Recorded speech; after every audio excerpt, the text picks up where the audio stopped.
309? Yes. 309? I don't know. Anything? And you got anything? That it's the 309th episode. Episode. Yeah. Yeah. Yes. 309 Episode of the Yeah, Cultra so Trail not Running the- Podcast. Episode. From the belly of the Beast Coast, Glastonbury, Connecticut, this is the Cultra Trail Running Podcast. We talk about all the fun shit that happens on the trails that most normal people don't care about. The language we use is f***ing explicit and raw like the trails we run on, so don't listen with your kids! Cultra is brought to you by our Patreons and supporters, and we are 112% listener supported, and support is good. Support is good. And thank you, everybody, for supporting the Cultra Trail Running Podcast by hanging in there for more than 309 episodes. That's a good quality athletic supporter. It is. They're keeping the junk in. That's right. Yeah. Uptight. Keeping it uptight. Is that like a double entendre aimed at Scotty? It could. Talking about the junk? Oh, I see what you did there. But anyway, I did. I think it's only a 2 junk thing, not a 10 junk. Not a 10 junk thing. Okay. Yeah. All right. 10 junk things would just be crazy. There would be way too many gibbles, right? There would be. It The would. gibbles, then you wouldn't know, is this a gibble? Is it a jabble? What is it? Oh my gosh. Well, listen, I want to just kind of give people a preview, kind of like you give the table of contents in the beginning of the episode. So this is episode 309. We're going to go for I'd say about the next 45 minutes or so. And then we're going to have our guest join us. Joining tonight is Alex Larson. She is a certified nutritionist, I believe is the proper term.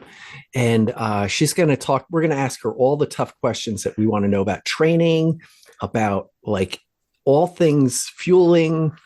We're going to answer some of those questions about bicarb that I didn't answer, that I kind of like stuttered on a couple episodes back right after COVID. So we'll clear my name with that. It's like fact checking, we kind of fact check ourselves here, right? Is how we roll here at Cultra. So, but starting out, I'd like to welcome everybody.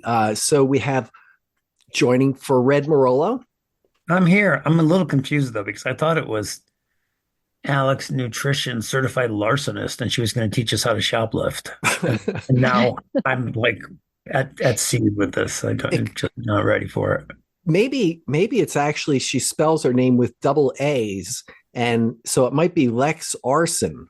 Oh, see, so she might teach us how to burn shit down. Be a fire starter. Oh, Stephen King. Yeah. I'll tell you what, though, all these great questions we got to save until she gets here. Oh, okay. Save it for that part of the podcast. That's right. We got to save that for the body of the podcast there.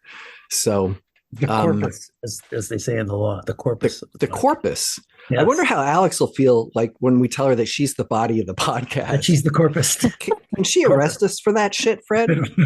She might burn you down. She can burn you down. Yeah. Well, it would be a blazing bonfire, let me tell you. Oh. So in addition to Fred Marola, we also have Evil Becky Burke. Hello. Yay. Hey, Becky, welcome. Hi. Welcome back again. Welcome back. Welcome back. Welcome back. From that movie, for their TV show, Mr. Welcome back, Cotter. Yes. I like that.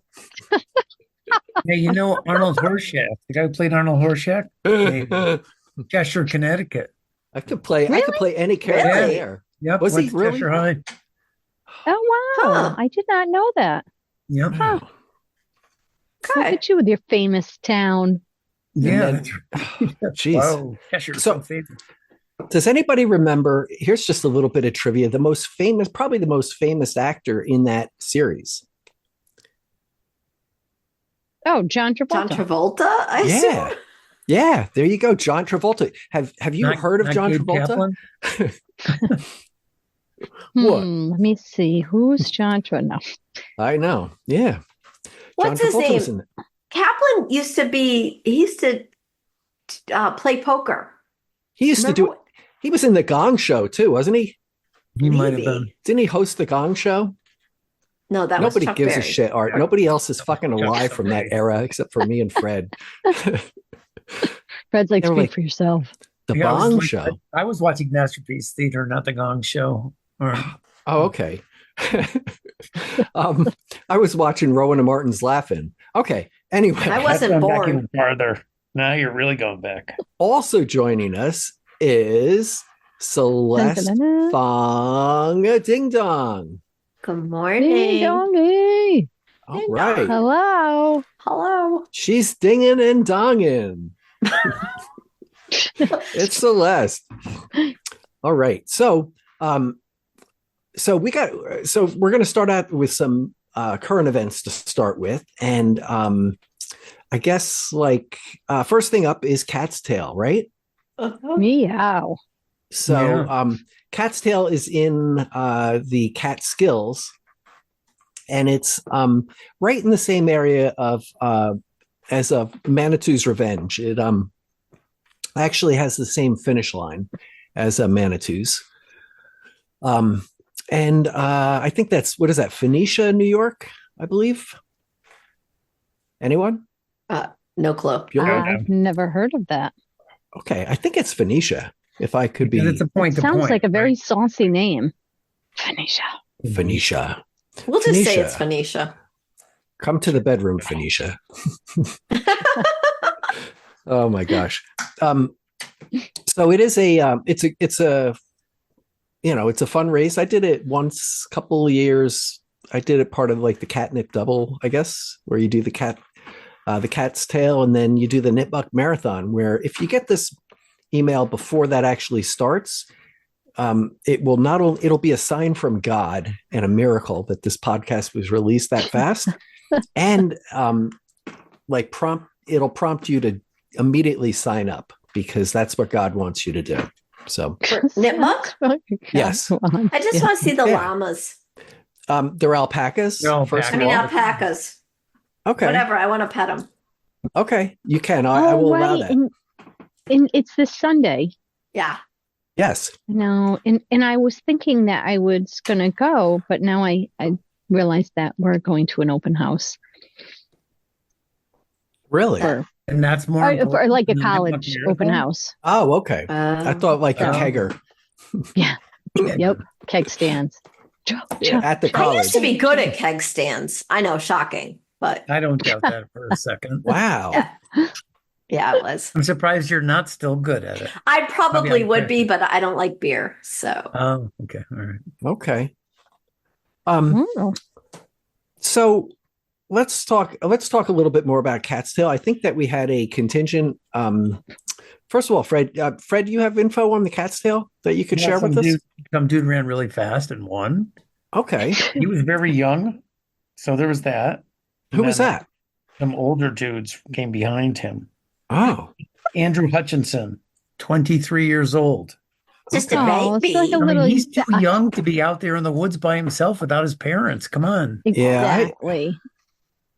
And he won? He didn't even need his diaper changed? Yeah, I know. And not only did he win, but he won by like 38 minutes. So holy shit. What was his time? A photo finish, I don't think.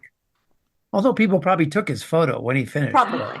Yeah, he was the only one in the photo. Fred, what was his time? Oh, practically nothing. Let's see. 4:09:57. That is quite fast. Yeah. I think Ben Nephew, I might be mistaken, but I think Ben Nephew ran it 1 year in like 4:30. So and he's fast. I ran in 4:29. Yeah, hell yeah. Suck on that. Yeah. You ran it in what now? 4:29. 4:29. Oh, okay. I have not. Then she smoked some pot. My first thought was 4:22, but I was. Oh. My oldest daughter's birthday is 4:20. Oh, that's awesome. Oh, pretty much. Now that was J Day, right? J Day? Like National Marijuana Day? I don't know. I think so, yeah, because that was the day. Yeah, that's a big thing. I went into the city and it was like a big deal. I went into New York and then marched, and we would smoke pot in front of the cops. That's how badass we were. Oh, wow. Back in this was definitely in the 70s. So, Okay.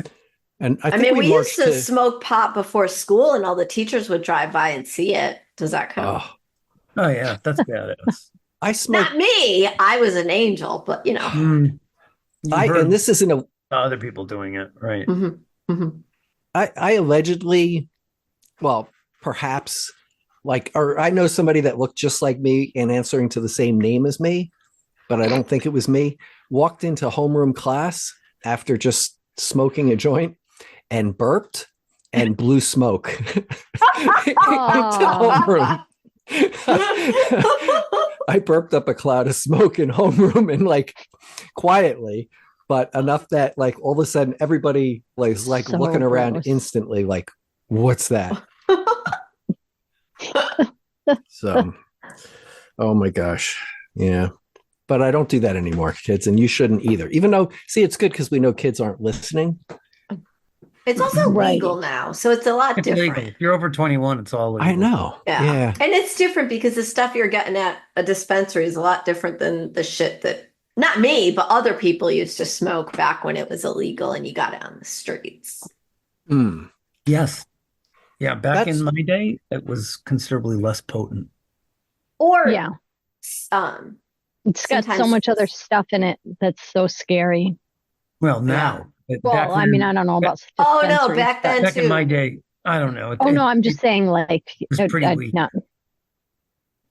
Oh no, that shit you get now is very strong, but sometimes, years ago, you'd get something in it that shouldn't have been in it, and then that's what I was tripping. Thing. Pretty good. Again, not me. Right. Again, I only hear about this.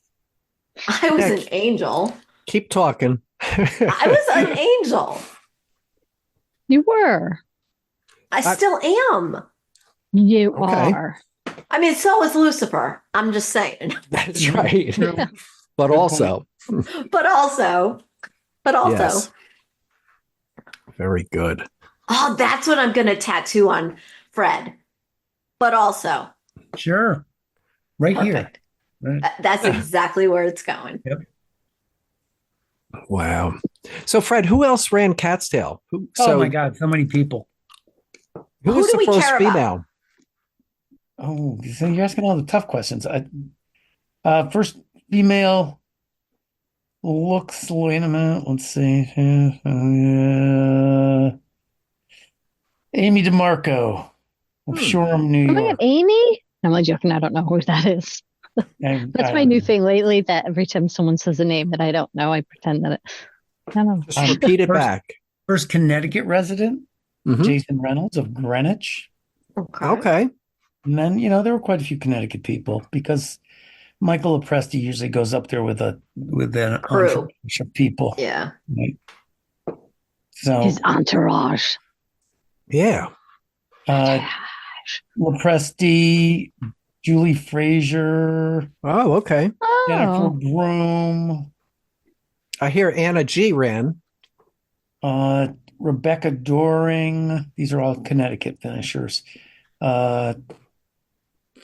Dan Broome. I see a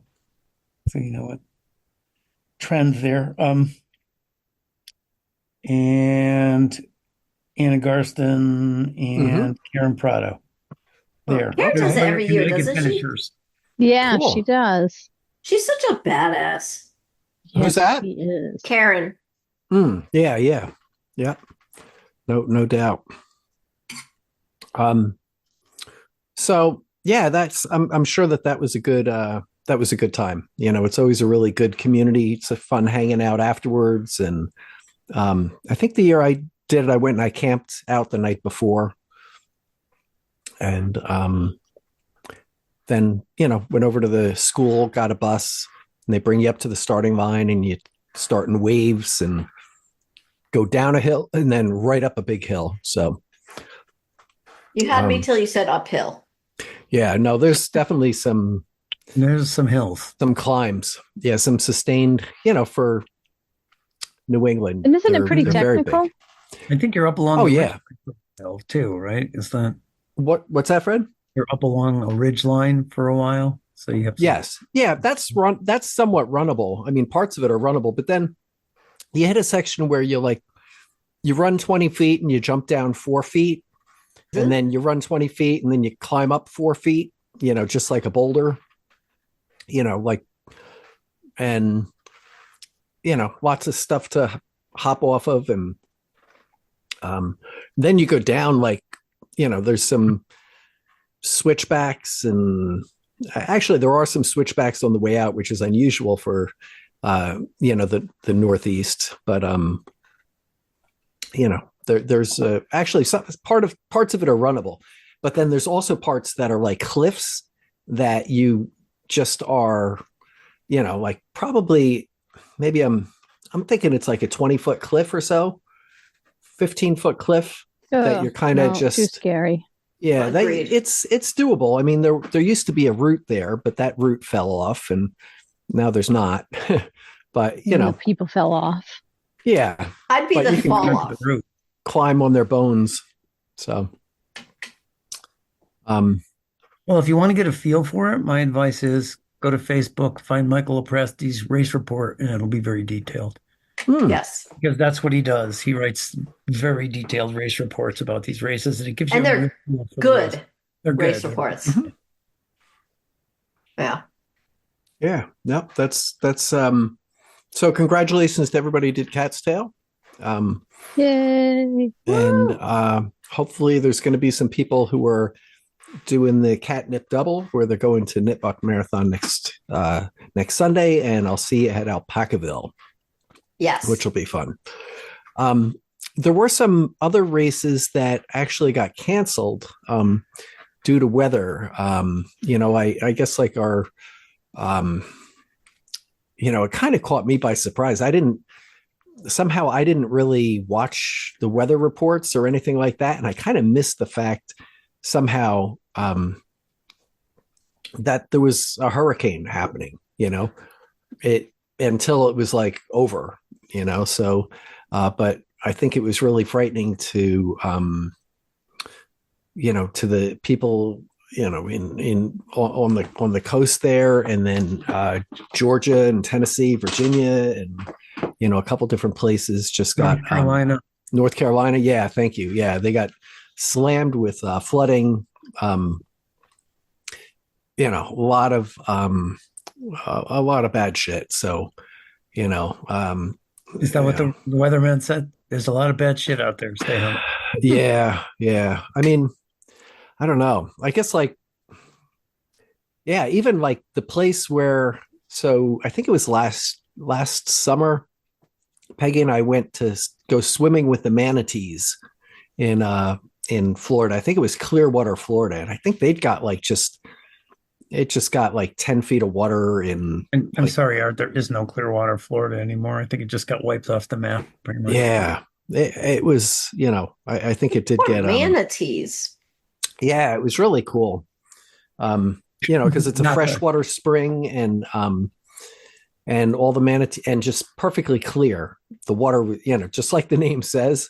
And I swam, and just they would come up and get right in your face. And I had a little baby manatee nibbling on my mask, my snorkel mask. So it was really a cool experience. And, I guess it's kind of weird to think that that area is very different now, I'm sure. It got beat up pretty bad. St. Pete and Clearwater got hit really hard. Yeah. So,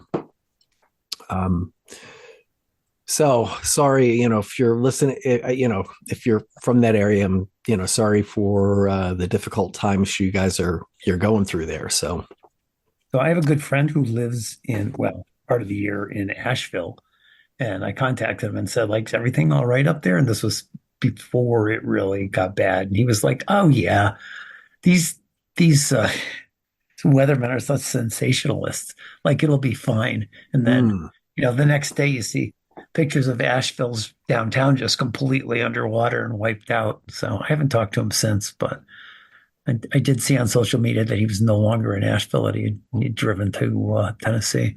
So Do you think these events are happening more often, or do you think we're just more aware of it because of social media and the internet and both. yeah. Yeah. I read this thing, with those really bad storms that were in Connecticut, right? And they Mhm. were saying that was a 1,000-year storm. And so all the culverts and swales and everything were built on the idea that that would really never happen. But what they determined was a 1,000-year storm was the weather patterns in the 30s. And it just wasn't as intense then. So the storms are more intense, so they say. Okay. Are you So, saying that like 1938? Or when yeah, you well, I mean, I think that they thought 1938 was such an aberration that that would never happen again. Gotcha. Yeah. Because I mean, if you look at whenever you come up to if you're at a shoreline community or something in Connecticut or anything to do, or Rhode Island or whatever, and you see something that says like hurricanes and it has a picture of old things, I could tell from 20 feet away. I said, oh, they're talking about 1938. Here we go. And I walked up because that's like when Winstead lost half of Main Street, just got, Wait, didn't that. we see that thing when we were running too? Oh, that's exactly right, Beck. Yes, that's where it was. Yep. Yeah. You and I saw something about 1938.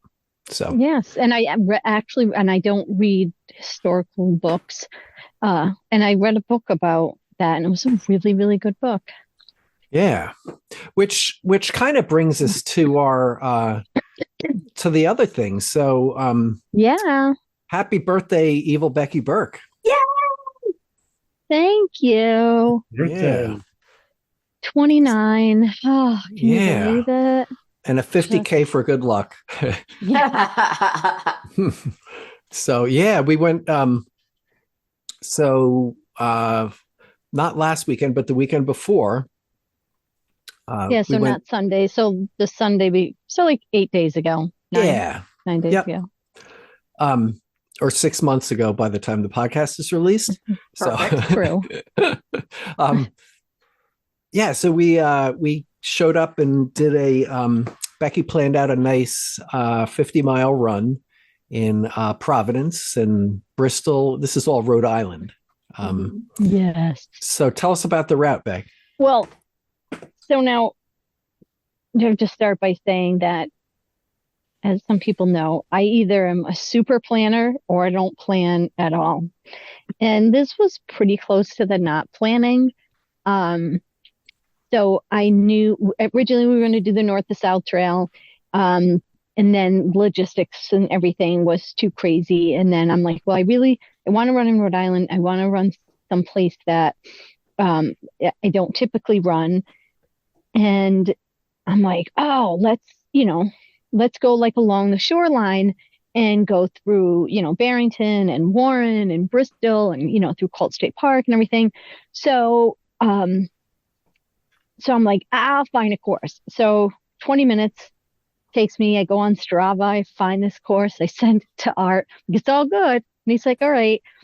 And I really didn't do anything else to look at that course. So needless to say, there were roads that didn't exist. Sorry. There were roads that were actual highways. There were roads that were completely under construction. I don't know what else was there. Like the first 30 minutes was a shit show. Yes. Well, that was partly I kind of own that because you basically sent over the route and I said, don't worry about the navigation. I'll throw it on my watch and everything will be fine. One would think that, we'd put some extra time into, Yeah. But that's what made it fun. It was. Yeah. Yeah. The only thing is that I had a new Phoenix, like the Phoenix 7, and the watch mapping program was just a little bit different than the 6. Like it's easy when you go for a run and you look at the map, but navigating it, because just the zooming on it, I just got into it, and all of a sudden it's like 6 o'clock in the morning. We're starting the run, and I don't want to mess up the watch face and like sit there for like 20 minutes or 10 minutes even trying to figure it out. Like I just want to run, right? So we would like go and then we'd stop, and then it would be one of those things where Art would like turn in one direction and like walk a couple steps and to see where the arrow was going, and then walk in the other direction, and then we'd be like, okay, yeah, this way, and then we go that way for like a tenth of a mile, and then he'd be like, no, this way. We turn around and go. Yeah. Well, like anybody that was sitting in India Point Park at 6 a.m. and then was still sitting there at 6:45 when we managed to get in a couple miles and we're pretty much back to where we started. That's right. Was probably like, what are these two idiots doing? Like we just kept. It was pretty bad because the loop, like the route crossed over itself a couple times, right? And we just took a way that seemed very natural to go, but then we were actually going the wrong way on the loop for a second, because where it crossed over, and that was right in the beginning. And then I'm like, why are these stupid arrows going the wrong way? And so, I said, okay, that was part of the fun. Yeah, we're going to just turn around, and we did, and it was early enough that it didn't matter. And then we got on track, and it was fun. It was, stopping. We just basically brought, I brought like, I don't know, I didn't bring a lot of food. Brought the grossest gel thing in this like huge canister or something. Like I don't know how you even have like the container. It was like a big Tupperware container, like an odd sized one, and it had chunks in it. Ew. It was very disturbing. It was very disturbing. I think it's called what do you call this? Spry belt or something like that, or spry belt? Anybody know that? It's like a flat bottle. It was creepy. That has a curve to it, and people usually wear that on their waist, like horizontally, not vertically. But I put that in the vest pocket, and it had something like Montana huckleberry goo, which had like seeds in it, so it looked like clotted blood. Ew! It looked like I was sipping plasma the whole time.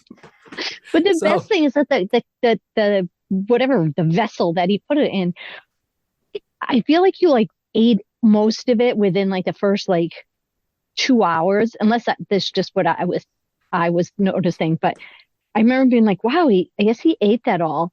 But then like for the next like 7 hours, you'd take it out and he'd have it upside down and he'd be shaking it. And I'm like, there's nothing in there. I mean, except for a couple gross clots.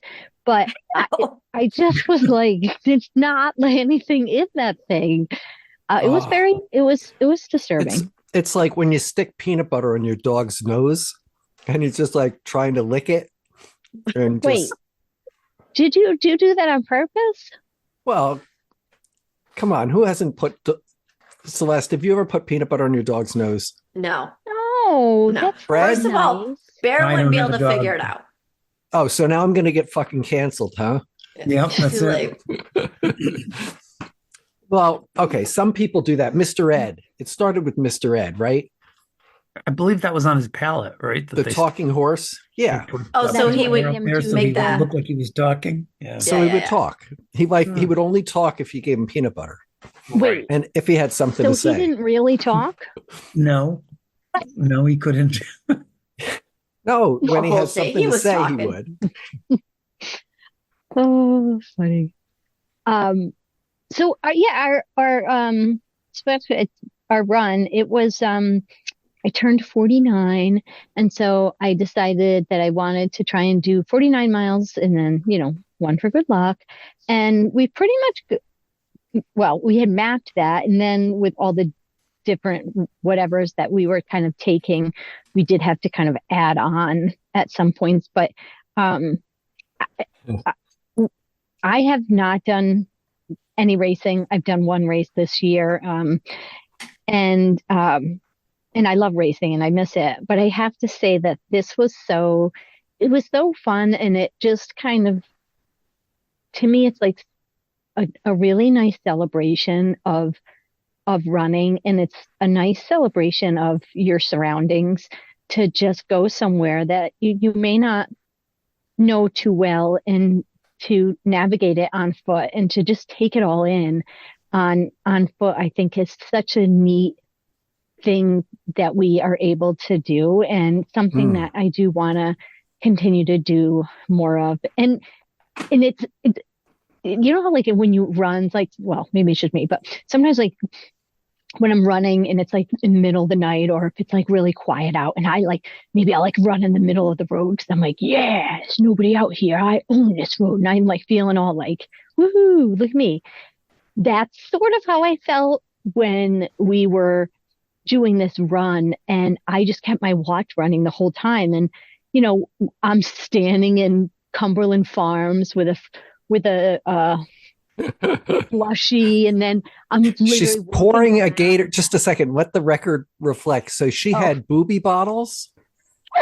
They were very saggy boobies. Yeah. But until I blew them up, and then I was kept cradling them because I liked them.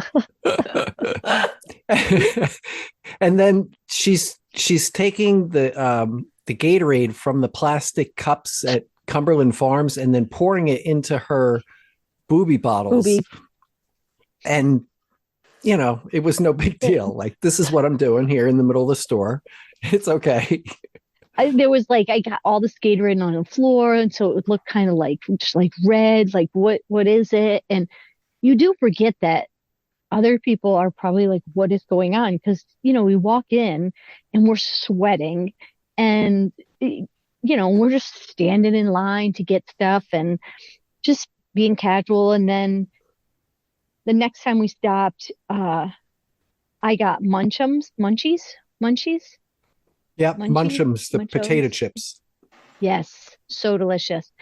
And we ran for down to busy. That was when we were on the busier roads, and we just kept laughing to ourselves because we're like, what are people thinking driving by us? Because it's maybe 9 a.m, and we have this big bag of Munchums, and we were like, we each put our hand in the bag, and it wasn't like we were taking one out at a time. Like, we would just take out this ridiculous big handful, and it'd just be like shoving it in our gullets. And while we're still running, like, I'm like, what are people like thinking? What's going on? And I think we polished off that bag in 5 minutes. That was a half a mile. We got up to the top of the hill, and we, I'd say, that's about how long it took. But, we were going, it was really cool because there's a big, huge bike path that goes along the water. And, after we got off the busy roads, is that Bristol State Park? I mean, Colt State Park in Bristol? Yes. That's where Anchor Down is. Oh, yes, we know that. We went on the course. Yeah. Yeah, we went beyond that. My Celeste. Yeah, we went beyond that and went out to the Richie Rich neighborhoods there. Okay.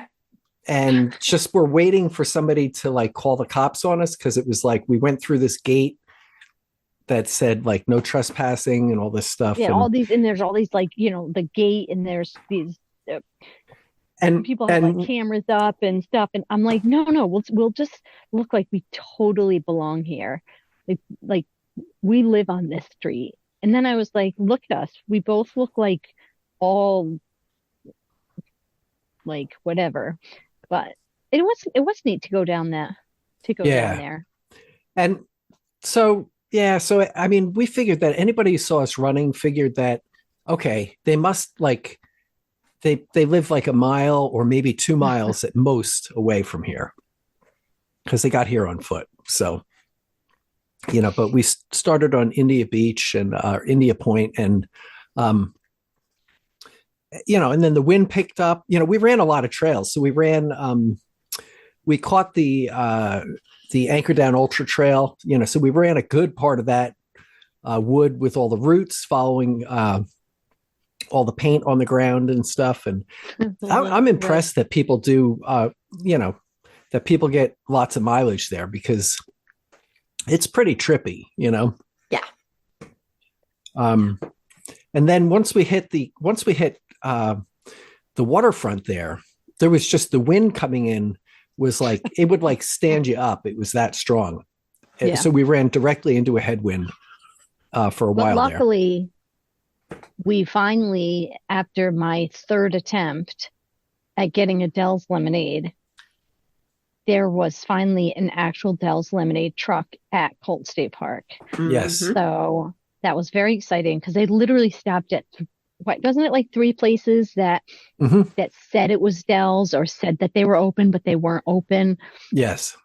And that was yet another thing where we're running down the road with, God forbid I get like a small Dell's. I have to get like the medium ones. And we're, running down the road trying to eat this Dell's and getting all over the place. And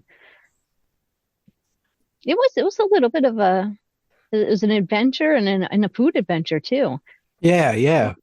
And then Cole Crosby came out and joined us, Yay. Oh, that's which nice. is really nice. He's Local fresh. Local What's that? celebrity? It's a local Rhode Island celebrity. Yes. Yeah. Yes. Yeah, he lives in Cranston. He came out to join us, and it was it was great because he joined us, and it was probably a mile into him joining us, and I guess Art had seen it's a really good, I mean, it was delicious, vegetarian, vegan restaurant, and why not go into this restaurant and order food, and then literally we walked down the trail for about a mile and a half with big containers of these veggie burgers that were like the size of my head, and it had like a salad with it, and then we had like little things of sweet potato fries, and we're just power walking down the trail, eating salad, eating burgers, getting stuff all over our faces. And That there was were fun. other runners out on the trail, and so a guy was coming down the trail running towards us. So I just took my burger, and just when he came up, I handed it out to him, like I one forgot does a you water did bottle that. at a marathon. And That's when Art started getting pokey. yeah, that was pretty good. That was. That was pretty good. And then this girl came running up behind us, like pretty gosh. quickly. And I said to Becky, I said, "Oh, bike, watch out for the bike." And then I was like, "Oh no, it's actually a runner. It's not a bike." So, Oh, but that's not the one that you decided to talk to. That was the different one. Yeah. I did douche canoe to one. Yes, he did. He definitely did. And I was like, oh my gosh. Oh gosh. That was pretty good. We went 50 miles and only really, paddled the canoe once. So That's impressive. That was impressive. It was. with all that water there, That's probably a PR. Yeah, it's kind of I weird. know. I might be sick. Yeah, I'd be worried. So Well, I think that the real like, how you go and you do these events and you see people like that are like Marines or I don't know, somebody in the military, and they're doing the marathon in their like army fatigues, or they're holding this flag that weighs like 85 million pounds, or you know what I mean? And you're like, damn, like, well, that is what Art did for the last 9 miles of this event. And I was super impressed for about the first half mile. And then I kind of wanted to strangle him in a nice way. Like it would have been a nice one. So we're running, and there was this sign that said like free stuff. So of course, naturally, we go off trail. like a garage sale. Yeah. For free and stuff. We go to look. And so Art finds this 1,000 piece puzzle, and he's like, Peggy loves puzzles. I should give it to her. And I'm like, ha ha ha. And he's like, yeah, I'm gonna bring it back. And I was like, oh, all right. So then we knew we were gonna do like a loop, and he starts to go there. I said, but we're gonna be going right by this. He's like, nope, then it won't be official. And we ran with him holding a puzzle box with 1,000 pieces that had been opened before for 9 miles with the Oh, how is he still alive? I know. I was almost like, broke we're Becky. gonna get back. We did. He did. I was convinced that we were going to get back and he was going to go give Peggy the puzzle and she was going to open it up and there was going to be like 4 pieces in it because they would have all fallen out. But you did hold it. And at one point I was like, how about if I hold it for a little bit? Because I almost was like, maybe if I hold it, the noise won't sound as insane. And I was like, nope, I got to be the one to hold it the whole time. And he did. He ran for 9 miles with a puzzle from probably 1980. It probably got maybe 720 pieces in it out of the 1,000. To start with. Right, exactly. Art, I have a whole closet full of puzzles if Peggy ever needs one. Okay, I'll take all you got there. So, Okay. and if anybody wants to send me a puzzle, you can mail it to 57 Pippin Drive East, Glastonbury, Connecticut, 06033. My husband will be so thrilled if I get rid of some puzzles or There you anything. go. I was doing a puzzle while I was eating dinner.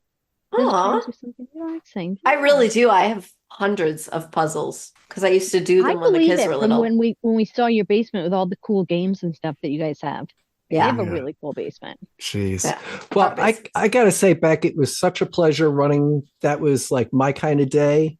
I just enjoyed it so much. It was a lot of fun. It was just like quite a journey to get to see that and to get to hang out and, have a lot of laughs. It's always, always there were a lot it of fun. was very fun. I so appreciate that I got to share that birthday celebration with you, and just so many times that we'd be running down the road and Art would say something and I'd come to a complete stop and I'd be like just hands on my knees, like keeled over, like hysterically laughing. Oh, and then I peed. Your pants? I did some sprinkle and tinkle because Art said something about, what'd you say? Chomp chomp? A gator. You did. It said gator. Chomp chomp. Yeah, I guess you kind of had to be there for that. I'm not going to try to reenact that right now. But I had 5 minutes before been like, oh, I got to go to the bathroom. And then we were talking and he said something and it was funny. And then he did this chomp chomp thing. And I was like, oh, I start to laugh. And then I'm like standing there. I'm like, I'm peeing my pants. So, it's like mission accomplished, Yeah. Forget it. But now when it's time for me to do my 59th, I'm going to be like just peeing everywhere. I already do pee everywhere, so. Wow. And then the other thing was Peggy came out and met us too on her bike, and then she had a pizza for us at the end. So she had a pizza waiting at the end, which was really good. So yes, it was very delicious. Yeah. And I got the biggest Pop-Tart ever known to man at the place where we got our food. That was like, probably was like a good, like at least a pound. It was so huge, and ate a third of it and was like, I'm going to die. And then, and it was delicious. And then Peggy and Art ate the rest when we got back, but just nothing like finishing a run and just sitting on the ground, like pizza and junk and no doubt. And we went the name of the place that we went to was Plant City. That's what okay. I was telling a friend that I'm like, it's some place that sounds like a gardening store. Like I thought we were actually going into an agway. So I was confused why I said lunch. And so, but yeah, so I know a lot of people have done these kind of runs before for birthdays and stuff, but if you haven't in a while, consider doing it. It is really cool, even if it's not a run, if it's a bike or if it's a drive or it's a whatever. It doesn't have to be miles, it can be kilometers, could be feet, could be inches. Yeah, it could be a lot further too. So but it was cool. It was cool, and it was a challenge. I think that was the best part about it, is that like we all of a sudden got to one part and we're like, oh, like as soon as we started, basically like, okay, this is the turn and the road is just shut down. Like you can't go that way, and then another one was a highway and there's like, so we kind of had to navigate on the fly and say, okay, if we're not going to take the highway, we can, go, here's a 5-mile detour. That'll I was very impressed with our ability. I say I'd still be there walking in circles. So I'm very proud of Art's abilities. Oh, that No.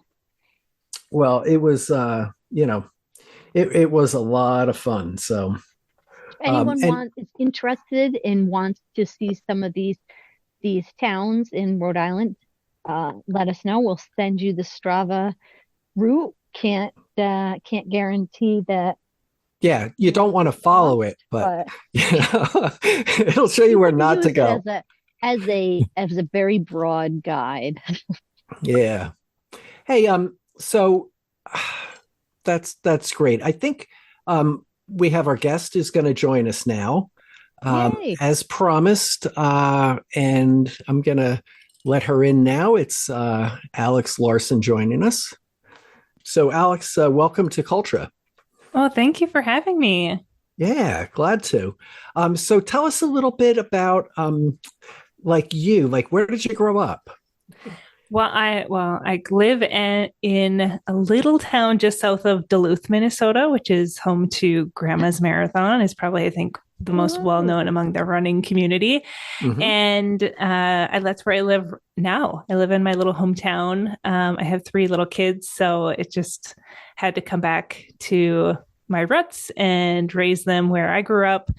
And I'm a Minnesota gal through and through. Excellent. Excellent. So then the $1 million question, do you know Kara Goucher? I did meet her. She went to Duluth East for through high school, and she summers here in Duluth. I have not met her other than she had a book signing when her book came out here in Duluth, and I talked to her just briefly during the book signing. Okay. Yay. Yeah. So you got to play that a little better, Alex. So we're really good at this publicity do I need to redo that? You were in a book club with her, right? Maybe like when I ghost wrote her book for her, and then she had to sign it. Yeah, she signed off on the book. Yes, I'm her personal dietitian.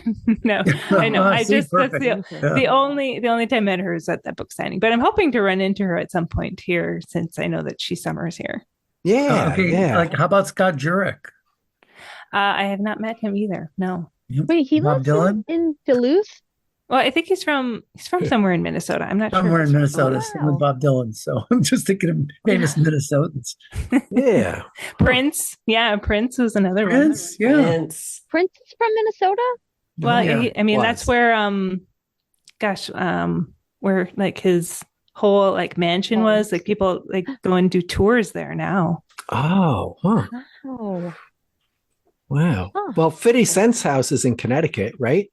Not anymore, but not his house anymore, but it's okay.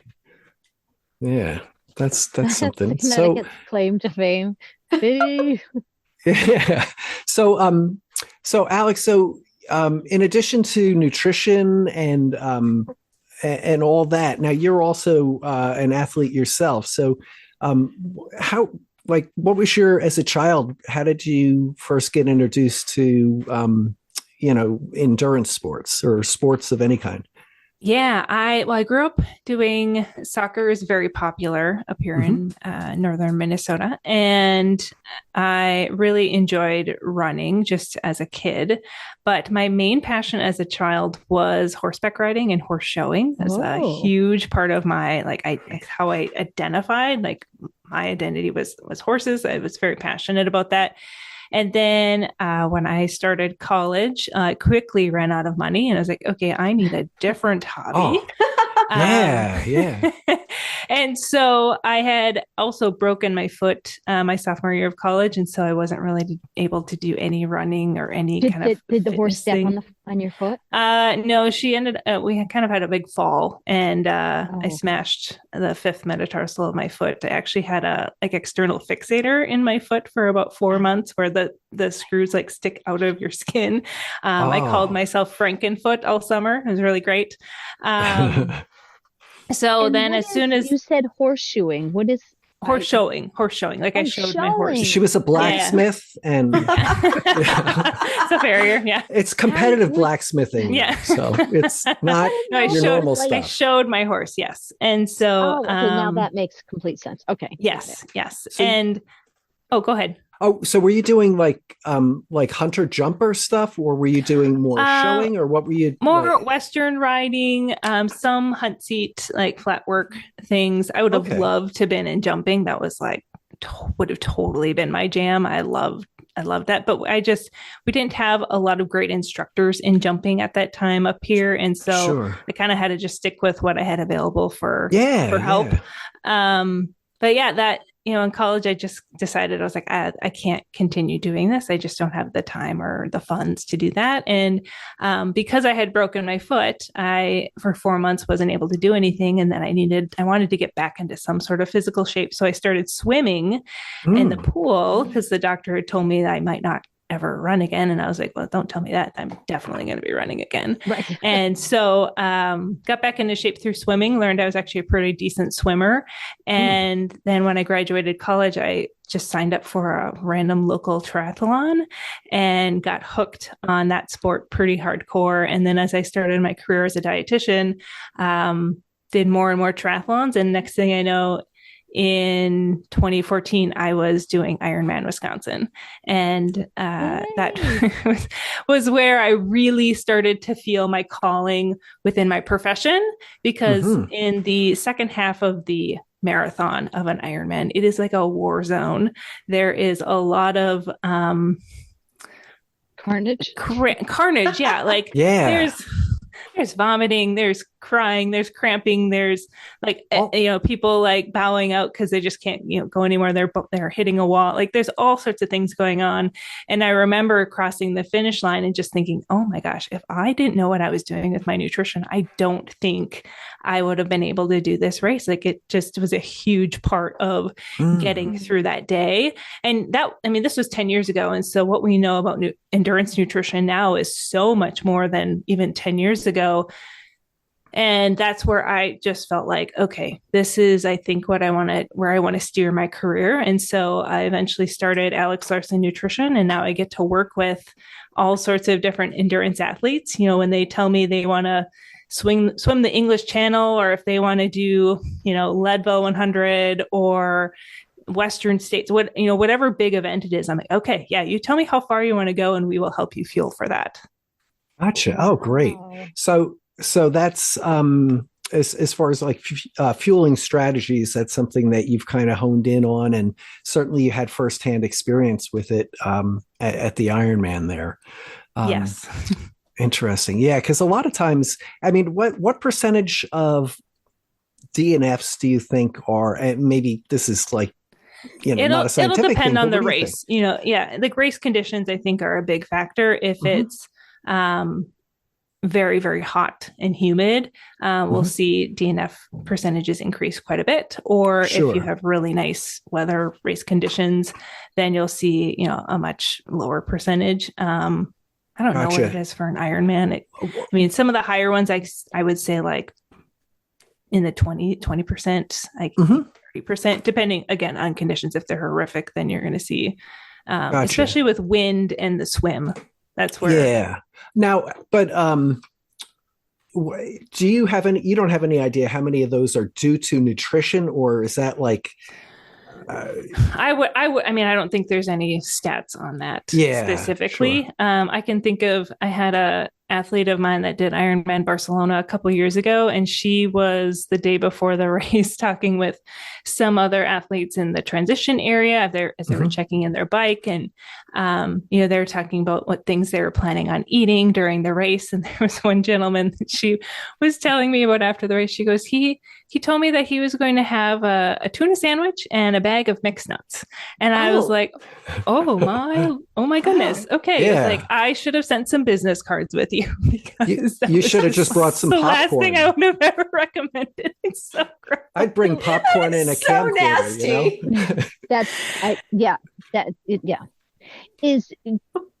Does the nutrition plan that you have, that you create for individual, does it vastly differ based on the sport or based on like the individual and what, what kind of things that they can process, or, how much they go through? Like, I'm assuming it's not like this one size fits all. Yes. And that's, I think, what they learned pretty quickly when we worked together is like, I'm not looking to give them a cookie cutter plan. I want to personalize it specifically to what type of event they're doing. Is it supported? Is it unsupported? Are they on a bike? Are they running? Are they going to have a hydration pack on them? Like, what do we have available to us for resources, and how do we need to tweak that in order to make it the easiest way possible for them to get the necessary fluids and fuel to support their race?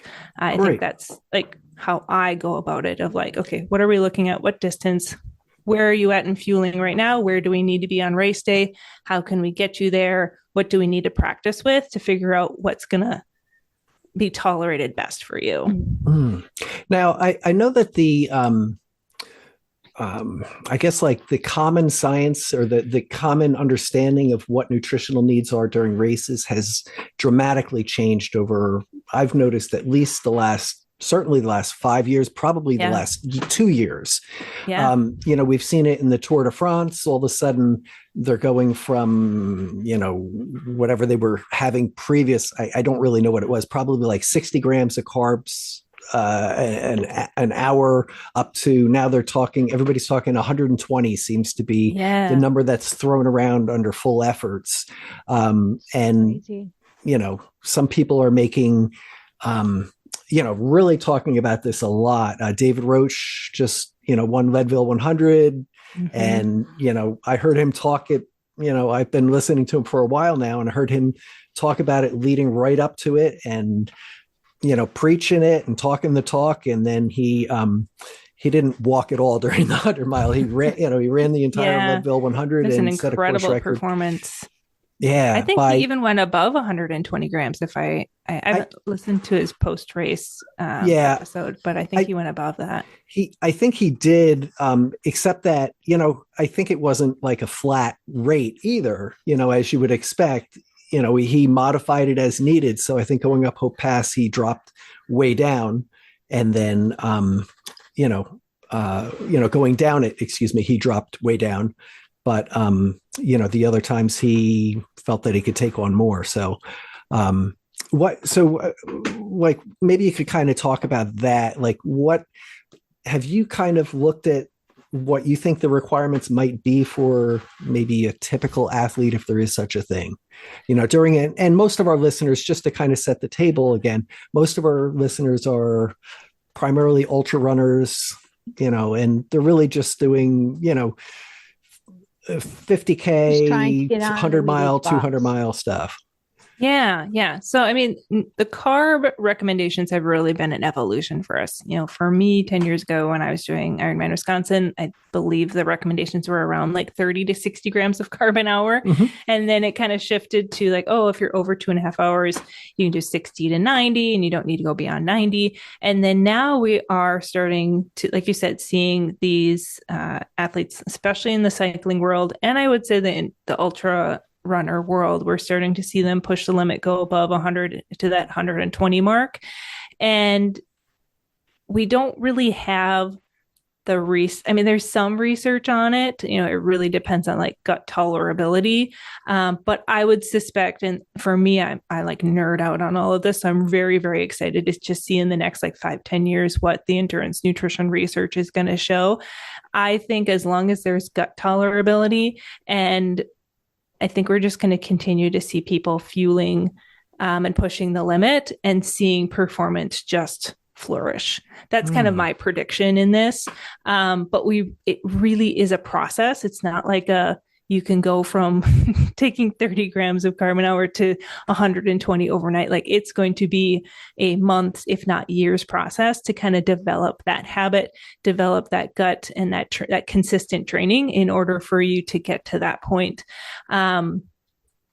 And what's nice is that we have so many different products now that make it really easy to get in more carbs. Like, gotcha. Yeah, let's talk about that, because that's really the other part. Like, because I think about when you talk about increasing intake, taking more, I think about running Boston or running other marathons. Like, if I drink Gatorade at every stop, even like a half a cup of Gatorade, by like a couple miles in from that, I'm starting to like get those little stitches in my gut that just are not tolerating that. So all of a sudden I have to switch out to water. So, and obviously you mix in some goos there and do a couple other things, but I know that energy gels, right? I mean, those have really changed, but like maybe you could get into the details of like, first of all, what you see, and then what the differences are from the old school stuff to the new, to the newer stuff that's out there. Like what are the differences? I feel like when I think of old school stuff, I think of just like goos that are, 20 grams of carb per gel. You'd have to consume a massive amount to get to 120 an hour. So that's just not really realistic for people to consume that much. I'm a huge fan of like the hydration mixes, some of the higher carb hydration mixes where you're already going to need to be, especially in some of these warmer races where you're needing to replace those fluids anyways. Having some carbs with your fluids can help with rehydration, and you can get some electrolytes in there as well. There's like Scratch Super High Carb, which is a favorite of ours because you can mix up to 100 grams of carb per bottle in there. And so, it's not something I would probably consume, over, a multi-day event, consistently over hour over hour. But it's one of those things that you can add into your, arsenal of fueling products to really help you get in enough carbs. A lot of our cyclists will use that in their bottle, or there's like Flow formula. You can mix in like however many scoops you need. I think Precision Hydration also has a carb only mix where you can mix in 30 to 120 grams per bottle. So there's a few different brands of products that are having hydration mixes that you can add to your fluids that you're already planning on consuming and help give in a good chunk of your carbs in for that. Gotcha. Yeah. Cause I think rate. We used to see like one way to like take super high quantities was Perpetuum. And I don't know if that's still a thing, but that's still a product. Yeah, it's not as popular. It's not great. It's not great for me. Like that was like, if I ever needed to like take a pit stop, like Perpetuum was like a sure shot, one-way ticket to the, behind the tree for me. It was just horrible, that stuff for me. I actually gave away a whole tub of it just because it wasn't good. Hey, Becky, you have something? You're looking like I'm just curious about like when you're talking about like the number of grams, I think you said grams, to get in it. Like, wouldn't that fluctuate based on somebody's size or no? Actually, that's the interesting thing is they've looked at that with like women of smaller stature, and they find that we don't actually go based off of size. We just go based off duration of activity. And like the longer you're going, the more of carbs per hour that we want to get in. Yeah, that's actually really fascinating about what they found. That really research is crazy, because I was just thinking, okay, if you've got, this a 200-pound man and this 100-pound man or woman or whatever, that you're going to be taking in different levels of carbs because that's what your body is going to be able to kind of to handle and take in. So, wow. Why do you know why that is? Any idea why that might be? Because to me, that intuitively, that seems like crazy talk to me. Because I'm thinking like I'm a big truck, right? Yeah. And I'm like I'm a not a Clydesdale, but I'm almost a Clydesdale. But like I'm like a draft horse, and Becky's like this little prancing pony. Okay, and we both can run the same speed, but I'm going to need a lot more oats than she will, right? So, apparently not. How does that Her happen? computer's going to fall off of her lap here. That's right. It's okay, Beck. Oh my God. We need to take a break. Well, off the top of my head, I can't remember exactly why, other than, and I think that's where researchers were very surprised. Like you would think that a smaller, more petite person would need less fuel, but they found that no, like they can handle that volume of carbs per hour, and they were able to do just fine with that. So I mean, really, just depends on gut tolerability at that point. Okay, yeah, because I don't hear anybody saying, like, I have to say that I haven't heard people say. They haven't adjusted it. Like, so if I'm Tadej Pogačar, and he must weigh like, I don't know what he weighs. He probably weighs like 100 pounds on a good day, right? 110 pounds or something. So right. I probably outweigh him twice, and it's hard to imagine, I guess he's just like burning a hot fire, right? You're thinking about the strength and the power that he's putting out on those bikes. It's absolutely incredible what they're able to put out. Like I would never be able to maintain the watts that they do on the bike. And you think about they're continuously using those major muscles. Those legs are never stopping. And so that requires a lot of energy to maintain that. And so they have to put in the fuel to be able to do that. Gotcha. Huh. He's not that small. He's about 140, I think. Is he really? Yeah. Same thing, right? I mean, Jonas is about 110, but I mean, he's not like a Jan Ulrich, No, he's not like Jan Ulrich. No. I mean, he so now you're dating yourself once again. Jan Ulrich, the 1997 Tour de France winner. Okay. Wow, look who you are. I mean, Fred, the seats. So is that the case also with like, the amount of protein that you would take in, or like water or electrolytes? Does that go along the same lines where it isn't so much about your so with protein, and I would look at protein goals based off of body weight, and but I wouldn't be fueling with protein typically during exercise. With the ultra runners, you can get away with using some protein, especially in those longer, like all day, multi-day, overnight races, just because you're out there, you're missing major meals. Sometimes that protein can really just help with some of that muscle breakdown that's happening. It just can help with like giving you some more savory things too, when you don't want to be spending 24 hours just consuming like sweet sugars all the time. So with ultra running, it gets a little bit more tricky just because any calorie is a good calorie in those later hours of those races. And so some of those, like you see, I've had an ultra runner that was sending me selfies of him eating pizza out on these 24-hour trail runs that he's doing, and I'm just like, looking good, man. Like, and so you guys just eat weird stuff when you're out there on the ultra runners, and I get that. Like, and you need like those salty things, like they're eating pickle juice or cup of noodles, like those types of like savory, salty things too. Just are like the best out there after you've been consuming all those sweet gels that just so good. So so I would, in terms of protein, I don't typically necessarily like calculate how many grams of protein I would want an athlete consuming during a race, but in terms of their day-to-day nutrition, I would calculate their protein needs by weight anywhere like 1.5 to 2 grams of protein per kilogram, somewhere in there usually. is where I would calculate protein needs. And then in terms of hydration and electrolytes, that is actually very individual based, not necessarily by like size of the person.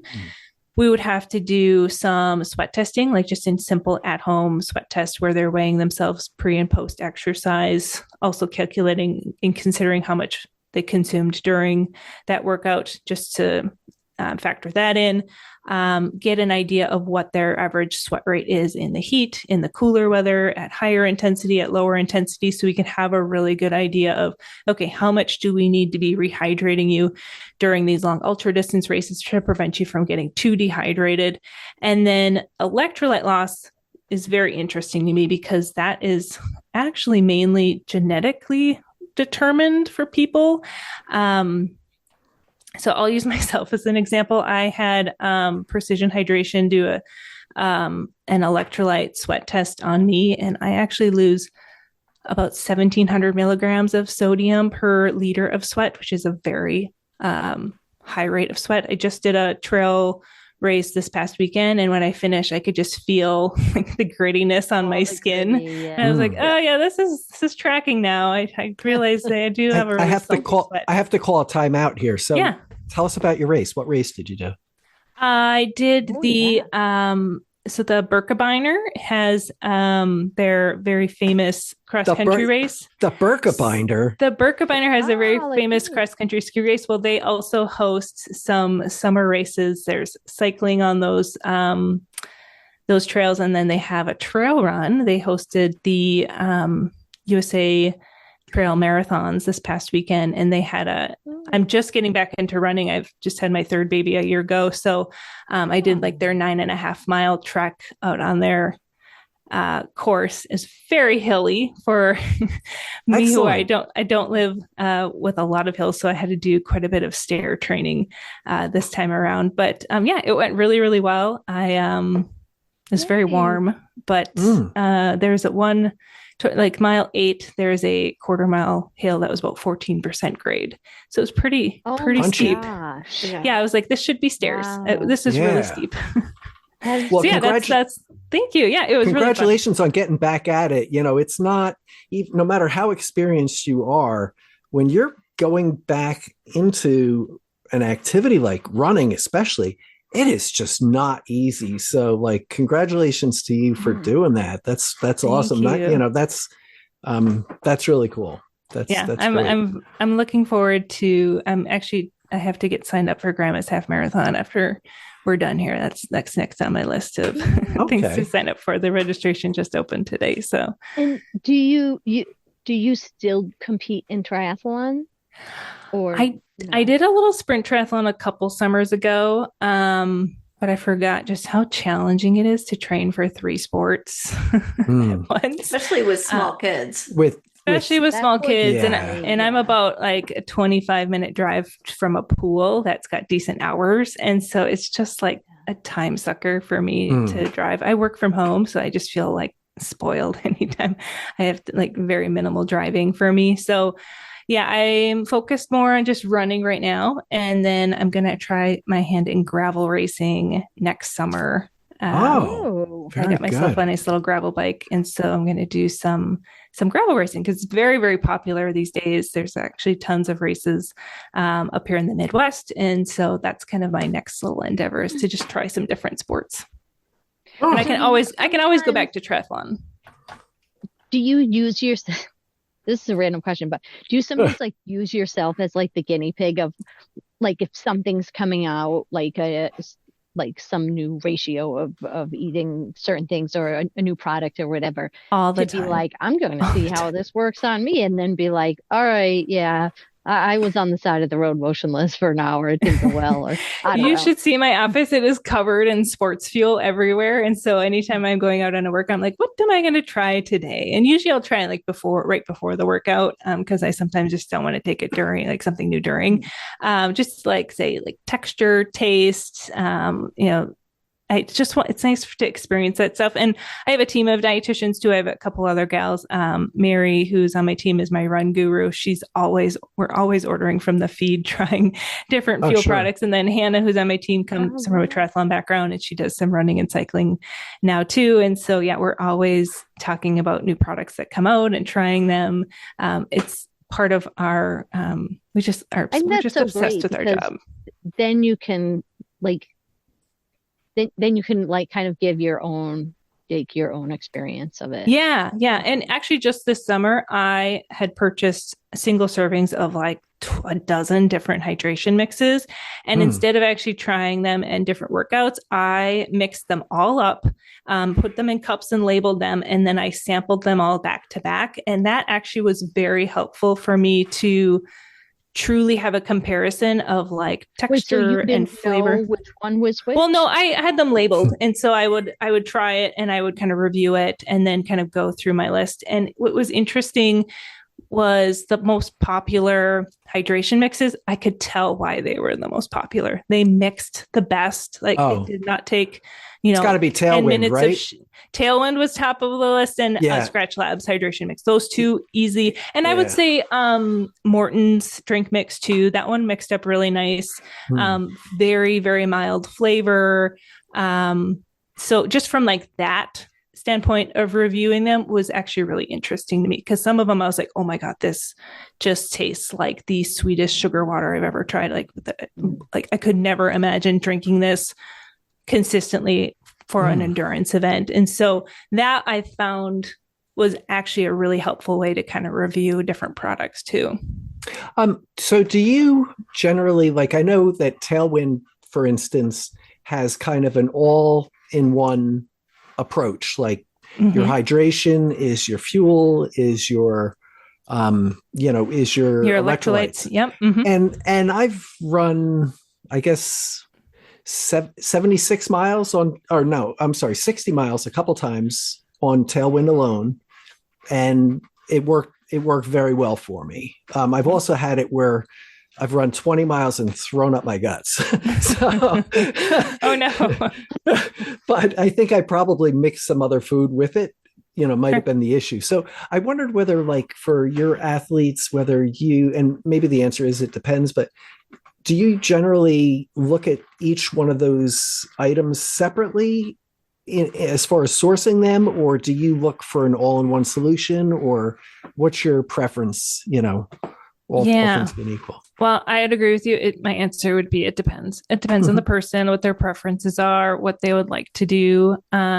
Sometimes we'll use Tailwind just to get a good chunk of carbs taken care of in their, their what we're shooting for, but they might need to just supplement with 1 gel an hour. And that seems to be easy for them to kind of just calculate, okay, I'm going to finish 1 bottle an hour and 1 gel an hour. And I know I'm going to be at my 70 to 80 grams of carb an hour is what we might be shooting for, or something like that. And so, or I've had some athletes where they will just do a hydration mix, like a Tailwind or a Scratch Labs or a Precision Hydration. And that's the only thing they'll consume. And they just like that.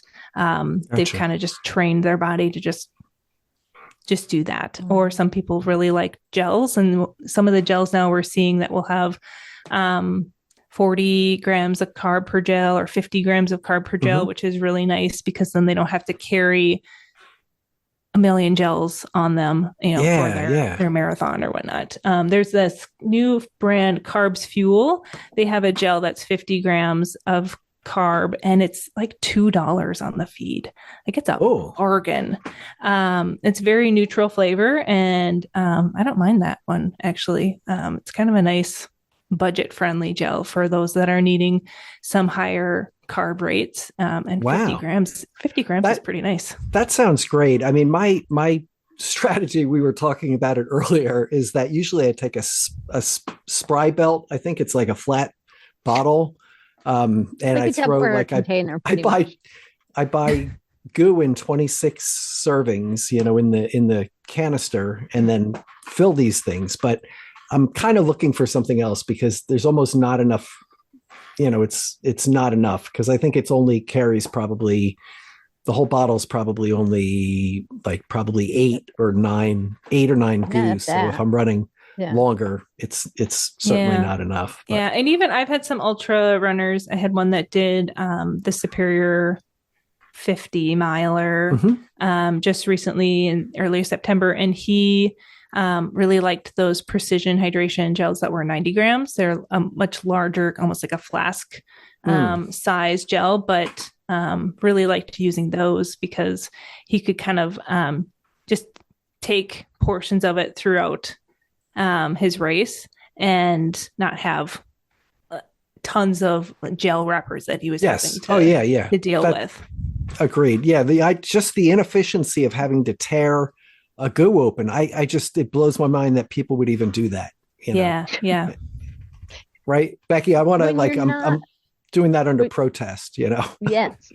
Well, I think of sometimes when you're just so tired or you're just so out of it, like just ripping off that top of the goo wrap thing is just, there are many times where I've just stared at it and been like, what do I do?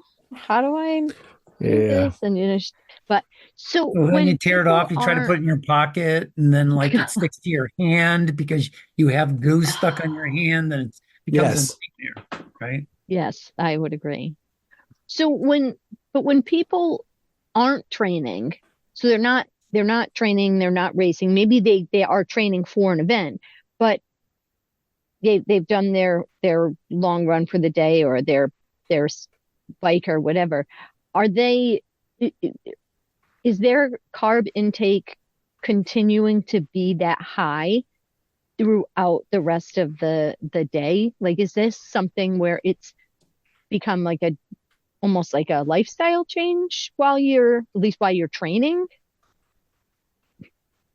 I'm trying to rephrase your question here a little bit. So you're talking about just like the everyday beyond outside of their training, their carb intake is what you're asking about. Right. So like with all of this, like where you're just talking about how people are looking to take in like 90 grams and 120 and whatever while they're working, while they're training and while they're racing.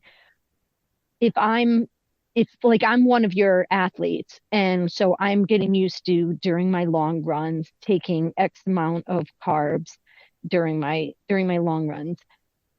When I'm not, and I'm just have a rest day, or it's just the rest of my day, am I continuing to take in? It's probably a really stupid question.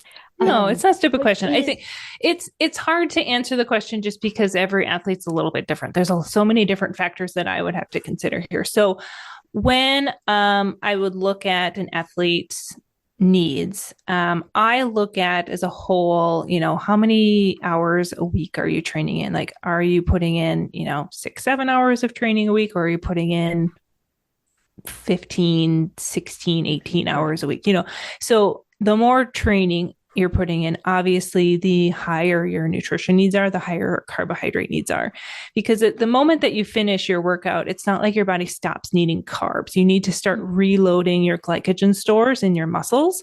That's a really important part, especially for endurance athletes, because it's not like they reload within an hour after your workout. You have like your post-workout snack might have some carbs in it. It's more than that, especially if you're doing, a really long distance. If you're running for 3, 4, or 5 hours, it's not just a quick recovery. Sometimes it can take days to recover from that, and so you have to think of any opportunity that you are eating outside of your training as an opportunity for you to recover, looking for some lean protein to help with rebuilding and repairing muscles, looking for carbs to reload those glycogen levels so that you're recovering from that workout and preparing for the next one. You have to kind of think of it from that perspective, instead of like, oh, I just burned like 3,000 calories running. I can just go to In-N-Out Burger and have myself like, a massive meal, and then I'm good to go. Like, that's not how it works. You just don't match calorie for calorie. Damn. You have to, I know, I'm so sorry. I'm not breaking heart serums.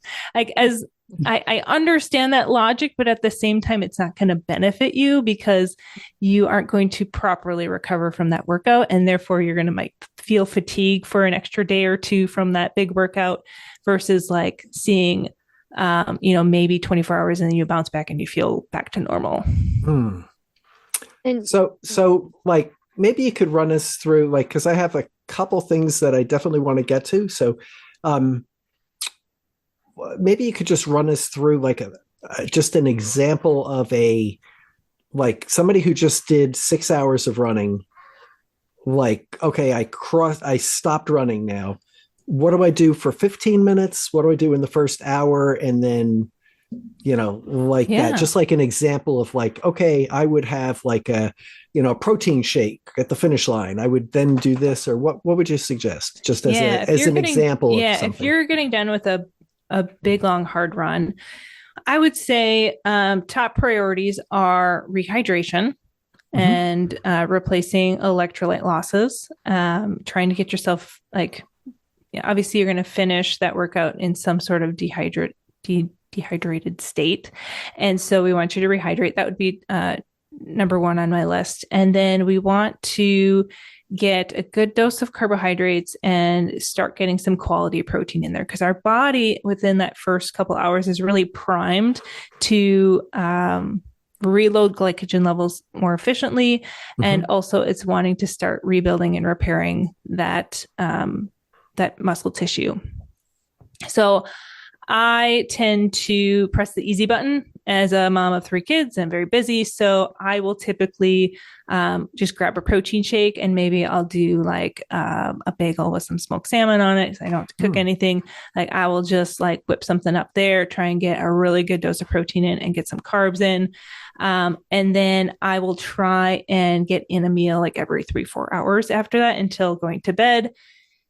And if I need to, I might do some snacking, but usually if I can have decent balanced meals, then I don't have to snack as much. And then I will the next day wake up right away in the morning, try and get, that good nutrition routine in of good quality protein, getting in those carbs, maybe some micronutrients with some fruit and vegetables. That smoked salmon I mentioned, like salmon's really rich in omega-3s, which is excellent for reducing inflammation, which we all know we're going to have some inflammation after a big, long, hard workout. So those are the things that I will typically look for post-workout, is either having a snack, or if I'm due to have a meal, having that meal within 2 hours. If you skip that, you will probably within 2 hours feel absolutely terrible. Like you will feel just... your energy will tank. You'll feel sick. Like you don't want to do that. You want to make sure that you're being intentional about that nutrition. Understood. Yeah. And there's a lot of studies that say that if you don't have that meal, if you skip out on that, even if you catch it later, but if you don't take care of that window, that your performance in your next workout is severely impacted. Yeah, you're just not going to feel great the rest of the day either. Like I've had athletes who they'll train earlier on in the day, they'll come home at 3-4 o'clock and they're just hangry and crabby and arguing with their spouse. And then when we get them starting to feel better during the day, they come home and they're like, I don't even argue with my husband anymore. I'm like, look at us, just saving marriages left and right here. There you go. Very good. So I did have a question about, we talked about sweat rates and electrolytes and trying to nail that. That's something, as we joke about it on the show all the time. For me, I sweat so much that like I sweat much more than anybody that I know. Electrolytes, it's a real challenge. It's a rare day that I'm able to get that absolutely right. Is there a clear path to success for this? Like, you mentioned precision. If you go to precision, what kind of actionable information can you get from them? Is that, so there's select testing locations where they will do, they'll take it's this little electrode they put on your arm, and it sends little signals into your arm that tell it to sweat as if you're doing a really hard effort. And then they will collect that sweat and they'll analyze it and give you a reading of how much sodium you lost per liter of sweat. Okay. And that's where we can kind of figure out then, okay, how much sweat are you typically losing, and kind of predict that for your race, thinking, okay, how long is your race going to be? How much are we sweating per hour?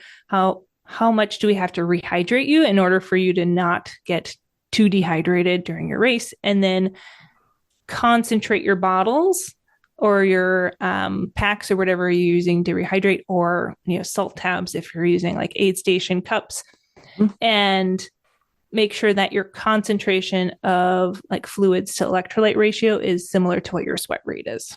Gotcha. Is how I would go about doing that. Does that impact, because I've had it where I'm trying to hydrate and all of a sudden, I mean, I have a bit of a gut on a good day, but like sometimes I get like ultra, like I just find that like I just like my belly's out there and I'm drinking, but I feel like, I'm not going to the bathroom. You start the ultra at mile 30, you're in your first trimester. By mile 90, you're in your third trimester and you're crowning. Like, that's right. That was to me. I'm like in the last 10 miles and I'm like, when am I giving birth to this baby? Can we see the head? Like, why? Like, yeah. So if you are noticing that as you're hydrating, your stomach just keeps feeling fuller and fuller, and like it feels like your stomach isn't emptying. So what often is happening is either you're already dehydrated and your body's kind of in survival mode in terms of all your blood flow is flowed away from your gut and it's to like major muscles, to your skin, trying to cool yourself down and trying to get your body temperature down. You might be a little overheated. And so when that blood flow gets diverted away from your gut, your like transit time of things, like your stomach is not going to be emptying as quickly. And so often when I have athletes, then I'm like, if this is going to be a really hot race, if you find that you're just consuming things and your stomach is feeling more and more full and you're almost starting to feel nauseous, I was like, I need you to slow down. I need you to get your heart rate down so we can get blood flow back to the gut and get things moving along. And that's same with dehydration, is slowing down, getting yourself rehydrated, getting that hydration status and electrolytes back to a level where your body's feeling a little bit happier before you really can go back to, that goal pace again. Okay. I noticed though also in 100-milers sometimes it's like your third spacing liquid, like you have like your actual skin outside of your belly is like flabbier and it's holding moisture. Like you're interesting. Loaded. Like are you almost feeling like you're just retaining, like you're like a little edema?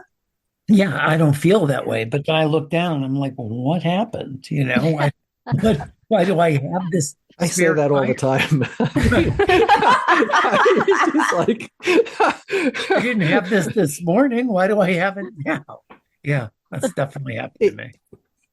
I mean, because you find that, and then you find like swollen fingers, right? Sometimes, usually that's an indication. I always get sausage fingers. Sausage fingers, yep. Yeah, I don't know if that is necessarily nutrition related, but sometimes I feel like because of just the blood flow and circulation down in those extremities from like your arms being a little bit lower than your heart. Like sometimes that happened to me over the weekend when we were about halfway through the race and I was like, oh, I just gotta like move my fingers here, like up above my heart and kind of get that blood flow. And that's all I really needed to kind of get, because they just started to feel a little stiff. So I feel like sometimes that circulation just, gotcha. The arms being lower than your heart kind of happens. So you don't have any answers for my spare tire when that happens, right? Just take the tire, put it way up here. Yeah. It just wear it as a sombrero. I do have another question though. That's maybe not really related. It used to be a thing that a lot of people would be saying, like, I'll go on my long run in the morning fasted and I won't eat anything. I won't consume any calories during that 15 or 20-mile run. Maybe not even water, but maybe some, and then come back. Thoughts? Yeah. Just because it's possible doesn't mean it's optimal is my favorite line. That puts a lot of stress on your body to do a work, even if it's a short workout fasted. I think people thought like I'm teaching my body to live with privation or something, Yeah. It's a very old school thought. I had a triathlete who started with me, and within the first week, she's messaged me and she said, I just did the second fastest 10K I've ever ran ever. And she goes, and that included my warm up and my cool down. She goes, do carbs work this fast? And I go, absolutely. And that just goes to show, like, if you can fuel your workouts really well, you are going to get faster, you are going to get stronger, you are going to see those physical adaptations because you are nailing your training and actually seeing yourself progress and have fitness gains. So then by the time you get to your race, that goal pace and goal time is going to be very achievable versus like under fueling yourself and doing these struggle fests of a workout because you're doing them fasted. You're never going to actually see the type of progress you would if you had done them well fueled. Yeah, Fred, because I definitely, Fred, I used to hear that all the time. Oh yeah, and it was a thing. Yeah, because the idea was that, well, you're teaching your body to be you're teaching your body that resources are scarce, therefore it will learn how to operate and make do with less. And then when you get to race day, you'll have all the fuel you need and you'll excel. But I don't hear that. I don't hear that anymore. I don't hear it anymore. It sounds like BS anyway. I mean, it sounds miserable.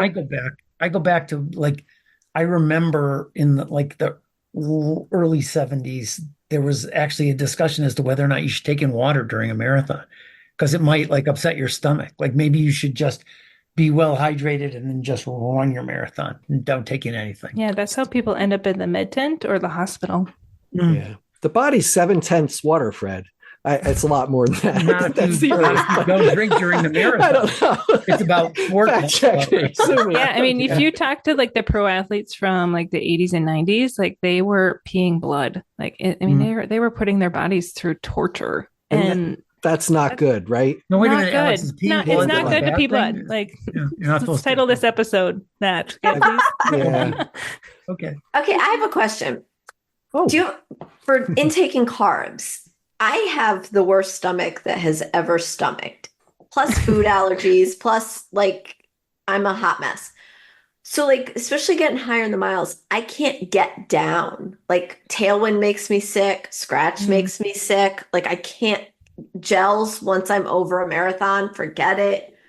How do I get those carbs when I can't get that in me? Because Has there been anything that you've tolerated well? And it depends on the race. So like 100 miler I did grilled cheese. And that was what I ate the whole time and I was fine. The next time I tried eating grilled cheese, violently ill. So like I can't figure out something that has consistently payday bars. I don't know. Like I can't find something that's consistently not making me sick and giving me fuel that I need because I'm also hypoglycemic. So like, oh, interesting. Yeah. So I pass out. It's kind of fun. Oh. Hot mess. Hi. Hot mess express. All right. Yeah. So I would first look at probably hydration and making sure you're not getting dehydrated because once we get dehydrated, all bets are off with GI issues. It can really be a big factor for people. And the hypoglycemia, that's a tough one. That one would have to be like some trial and error through training and kind of figuring out like, okay, how can we keep your blood sugars up and maintain gut tolerance and prevent you from getting sick. So that there would be like, you would be one of those puzzles for us over time. We'd have to kind of work through. I do like making life difficult. I specialize in running with puzzles. We started with yeah, no, I'm so strange. So, but I would first honestly get that hydration dialed in first because with GI issues, one of the most common things we see with athletes is they're just getting dehydrated, and then that's when the GI issues really become prevalent. Okay. See, what about like carb loading? Are you doing like a really proper carb load in advance? Because that's the other thing. A lot of athletes don't properly carb load. And no matter how many carbs you take in during your race, it's not going to save your soul at that point. Live like the majority of what I eat is carbs. Oh, okay. I know. That's why I feel like I'm already carbo loading just by existing. Well, you'd be surprised. I mean, we're talking like 450, 500 grams of carbs sometimes for athletes in a day. Like that's a lot of maybe carbs. I don't eat that much. Yeah. I am Italian though, so Oh, I do a lot of Okay. pasta, and my husband's Chinese, so we have rice and pasta like every day. Not together So- though, right? No. But yeah, Are so there carb loading. Now, do you recommend like when you're like for my training, right? I'm doing some weeks where I'm doing the back-to-back longs, so I'm doing like a 50K and a 20 Mhm. miler in one weekend. Like, how do you carb load for that on a regular basis without overeating, I guess? Yeah. So with carb loading, if you're doing big weekends like that, I would probably do either a 1 day or 2 day trial carb load just to, again, practice carb loading protocols for yourself. So then when it comes to race week, you know exactly what you need to do. You've tested before, you know you're going to tolerate it really well. But then it also sets you up for a really nice training weekend too. You just feel better and you recover faster. The trick with carb loading, because some people view carb loading as I'm just going to eat a massive amount of food, and they're not strategic enough about it. You want to choose foods that are very high in carbs, not necessarily high in calories. It's not about calories, it's about grams of carbs. So you want to choose like a bagel instead of a donut. You want to choose gummy bears instead of a like higher fat chocolate bar. Like you want to choose the foods that are very high in carbs, and you want to keep your fat intake and your protein intake honestly a little bit lower as well, because that will prevent you from having like thousands of calories over what your needs are, because you want like 80% of your calories to come from carbohydrates on a carb load day. Okay. So that's where people get in trouble, is that like when I have people to practice carb loading, I'm like, I don't want to see a garden salad on your food journal today. I want to see pretzels. I want to see bagels. I want to see a sports drink with just Oatmeal. carbs in it. I want to see oatmeal. I want to see pancakes with a boatload of syrup on it. I want to see the Oh my foods God. that The poor son of a bitches that are out running right now. Like you're my new best friend. I Those just want you to people are know like, that. fuck, I'm starving out here. I'm starving. And you guys keep talking about all this food. Right? I'm so sorry. I'm so Mashed sorry. potatoes. What about? Well, and I what don't even I would do remember what I would do a baked potato instead of mashed potatoes, because a lot of mashed potatoes will have like butter or sour cream in there, and those foods are going to add a lot more fat in there, versus like a baked potato. You can put, you're like a more limited, controlled amount of like toppings on there. Sweet potato or regular potato? Either. I'm like any potato is a good potato in my book. So, Amazing. How about like but you could do it. You could do a sweet potato with like some cinnamon and sugar on there. Have like almost like a dessert. Delicious. Yeah, like adding carbs on carbs for your potatoes. Like watery instant potatoes during a race has helped. Oh yeah, but they have to be watery. I know it's so gross. And make them in an old shoe. I've done soft boiled potatoes. Like I've boiled potatoes in really salty water and then just let them cool at room temperature, and then eaten those while like on a long bike ride. They're like, for those that need gluten-free, they work for them.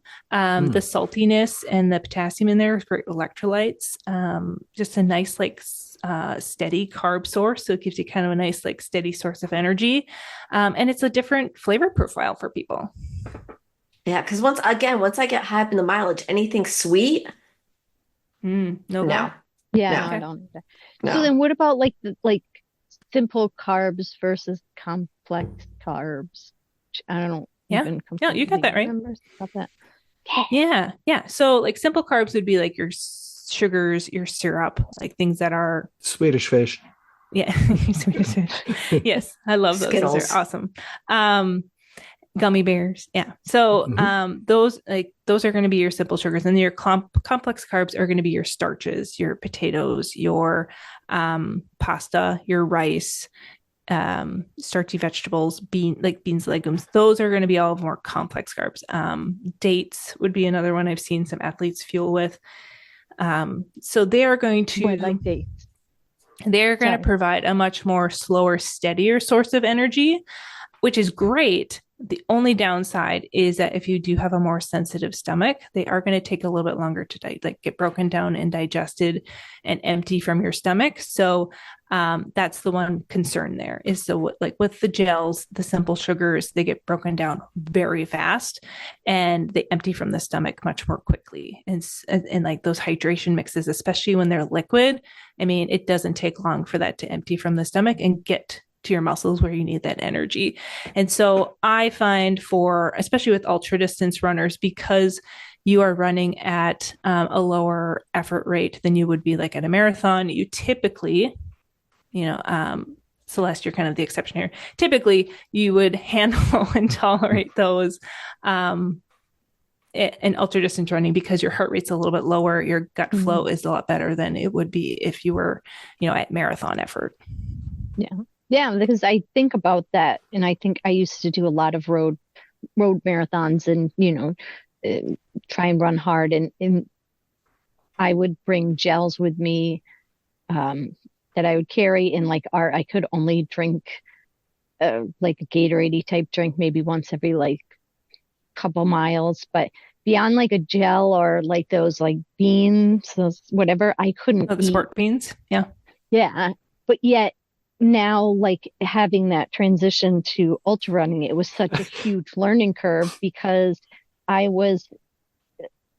don't want any type of sweets at all. And it wouldn't be crazy to see me running down a road with a baked potato in my hand, just eating it. Or burgers. Burgers. I just ran with vegan burgers. We did a 50 miler together and just we're telling the story about going down the trail with, eating sweet potato fries and, each had a burger. Oh, sign me up for that. I love sweet potato fries. They are the best. Oh, yeah. Yes, they're delicious. Oh, I like burgers in the middle of a race, like a long race. I had a couple, if it's all right, I'd like to kind of switch topics a little bit here. Another thing, so as listeners may recall, a couple episodes, well, it was probably about 2 months ago now.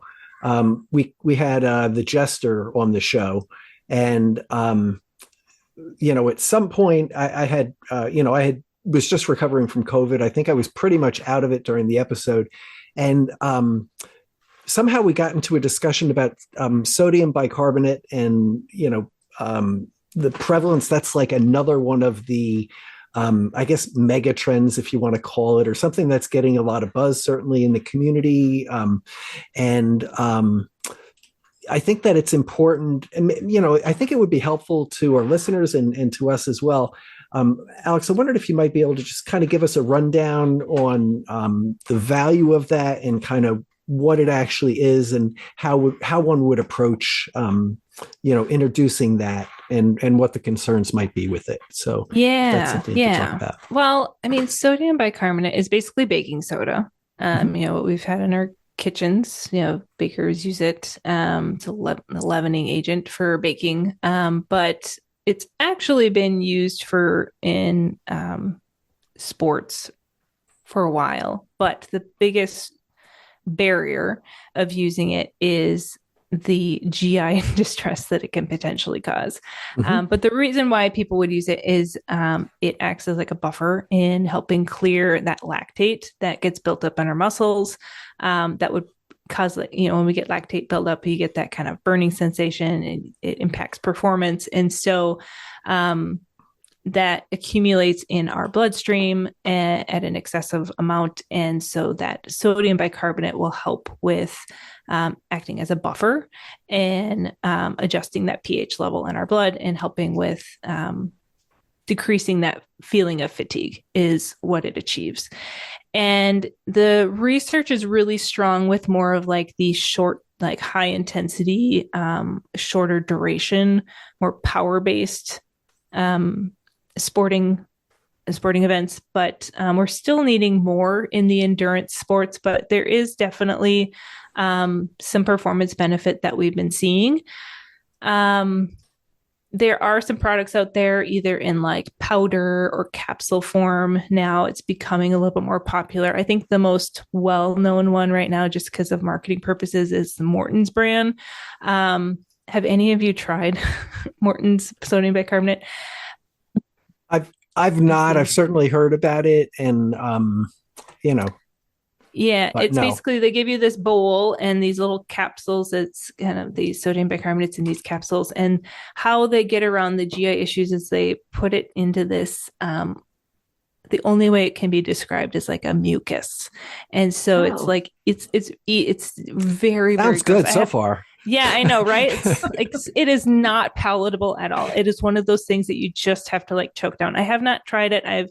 Mary on my team has done it a number of times for her marathons. We've had some of our athletes using it. You consume it before your race, about an hour or so before your race. You just kind of choke it down.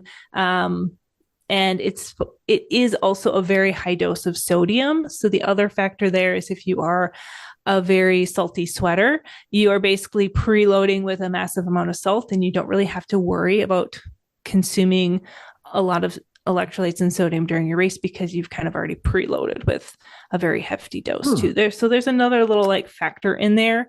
Interesting. Yeah. As well that we've found can be helpful for some of our more salty sweaters. But yeah, it's kind of an interesting newer product. I'd love for there to just continue to be more and more research on it. But yeah, the GI issues is the one has always been kind of the biggest barrier, and that's where Morton has kind of helped work around that.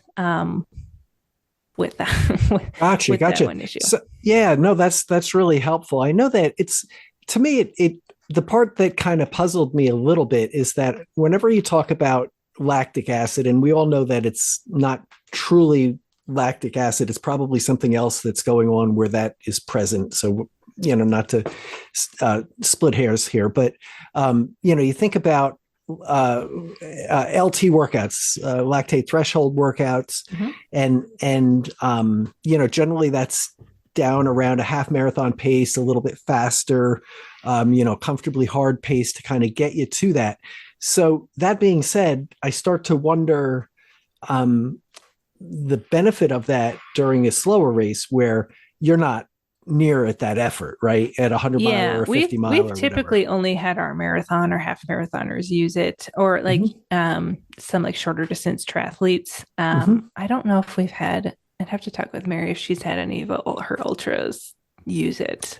But I would feel like because most of the research is with more of those shorter effort, higher intensity, more powerful sports, I would imagine that for ultra athletes, you might not see as big of a benefit.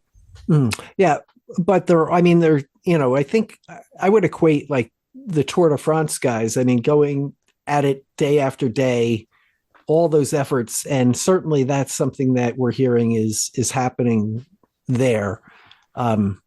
So yeah, I don't know if they're all using that or not. Or they could be maybe using like a beta alanine too, where the research is pretty decent with that. You have to take it for at least 6 weeks to really see the benefit, but they could be also potentially doing that. They're doing all sorts of shit we don't know about. So. Probably. Yeah. Then they're not sharing about it either. No, they're not. No, it's a don't ask. Well, I don't know what it is. They just don't want the competition to know. That's true. Although I have to say, I did see some interviews where they were talking about loading of the bags, of the calorie bag, the packages going to each athlete and planning what their, I heard them mention the 120 and how they determine how many, how much carbs, how many grams of carbs to give each individual racer based upon the course that they were going to run in the weather and a whole bunch of stuff. So it is weird. I was so surprised that they were, maybe that's not like giving away the store, right? Because I think, they have it down to a very specific science. They have a multiple dietitian team and a lot of dietitian chefs that are on those teams that are weighing out food exactly to the gram and handing it to the athlete when they get done with their race. I'm sure they're looking at the the stage race, the elevation gain, the temperature, because, in the heat, some of those races, it was very, very hot. In the heat, you're burning through glycogen a lot quicker. And so they have to account for that as well. So there's a lot of factors that they're putting into the nutrition of those riders. It's incredible. Gotcha. Yeah, absolutely. Okay, well, that's good. That's certainly helpful to hear. A much better explanation than what I think we gave during the episode where it came up. So, No. So it does more than make your refrigerator smell nice. So, correct. Yeah, I mean, it's an amazing cleaning agent. There's all sorts of things that it is. You can brush your teeth with it. Yeah, it's amazing. All sorts of stuff. If you can have clean copper bottom pots, you can mix it with white vinegar and it'll clean the copper bottom. And make a volcano at the same time. You can make a volcano with it. That's why you have to be really careful if you're going to consume it. We had one athlete, I can't remember what he consumed with the sodium bicarb, but it ended up being almost a volcano for him. It was a volcano, and that's not a good thing. You don't want to be a human volcano. It was like, I think it was pickle juice or something. He consumed pickle juice short after he took his sodium bicarb, and it was That makes it was not good. Sense. And then he started doing jumping jacks or something. Yeah, it was not good. Jeez.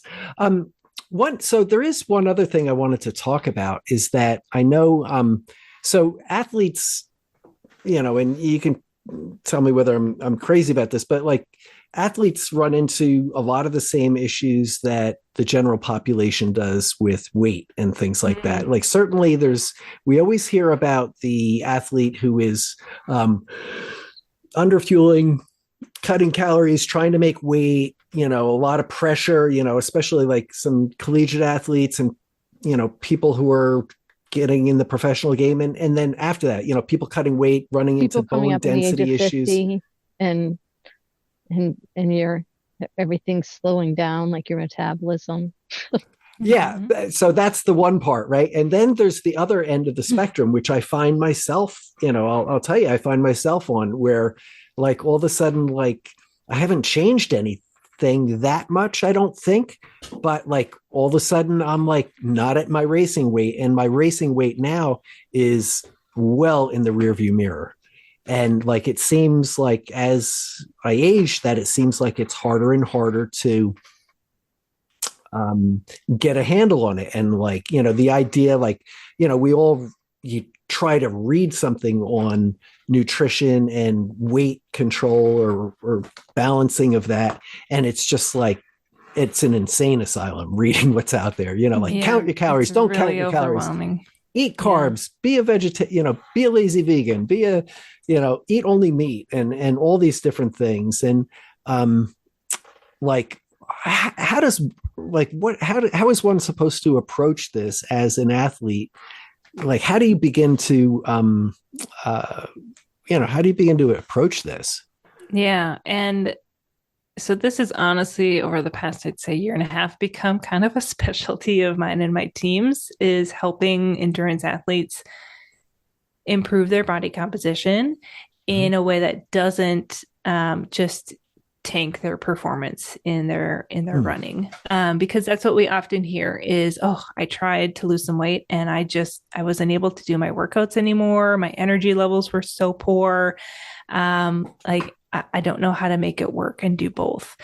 And so there's lots of different approaches that we would potentially take. It's a very individual basis, but I'll give kind of the themes that I tend to see from athletes. My number one thing is I don't want athletes dieting around their workouts, because that is where we tend to see performance decline significantly in when they say, oh, I'm going to skip this little pre-workout fueling that I typically take, or I'm going to take less of it, or I'm going to skip this gel and save myself some calories here. That is where you are going to see performance decline. You are going to feel much more tired later on in the day. You are going to feel much more hungry later on in the day. You're going to have sugar cravings later on in the day. Those are the things that I tend to see. So Okay. I want athletes to fuel their workouts very well. So that's your number one priority is to make That's sure you got to feed. That's like your Yes, number one thing because is to fuel those around that. carbs you're taking in during that workout are going straight to your muscles and get used as energy. They're not getting stored as body fat. Yeah. Your body's not doing that. It's going to get used as energy so that you can do your training as prescribed and still feel great. If you are under fueling your workouts, you're going to pay the price later on in the day. And that's where people are fighting this ferocious hunger in the evening. And then next thing you know, their willpower just breaks because they're tired, as we are every evening at the end of the day. And they're just eating everything in their kitchen. That's me. Yeah. So I'm sure a lot of people listening are going, oh my gosh, this she's talking to me. It's because you guys aren't alone. Like this happens to a lot of people. So number one is fuel your workouts really well. Second thing that we tend to see is people just aren't getting enough protein throughout the day. So making sure that you're getting that adequate protein.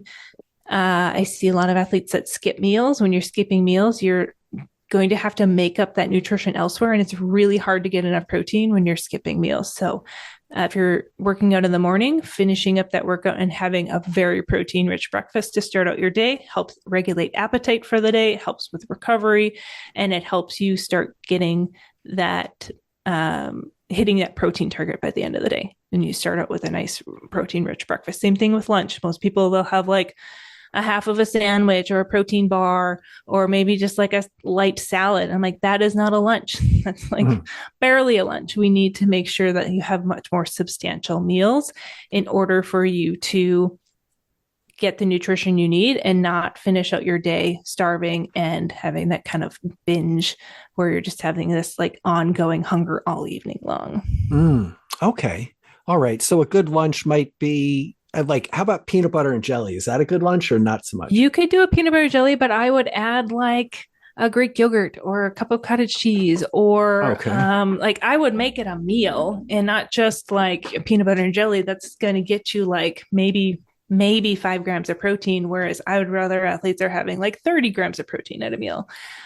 So if you're going to have a garden salad, maybe have some quinoa with it, maybe put some chicken breast on that salad or fry up some tofu if you're a vegan.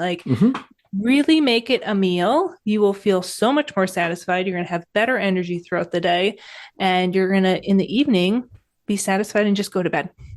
And that is where we typically will tend to start seeing improvements in performance, while also they're building some muscle, which is very important for our masters athletes. And they can start to see some of that body fat come off as well.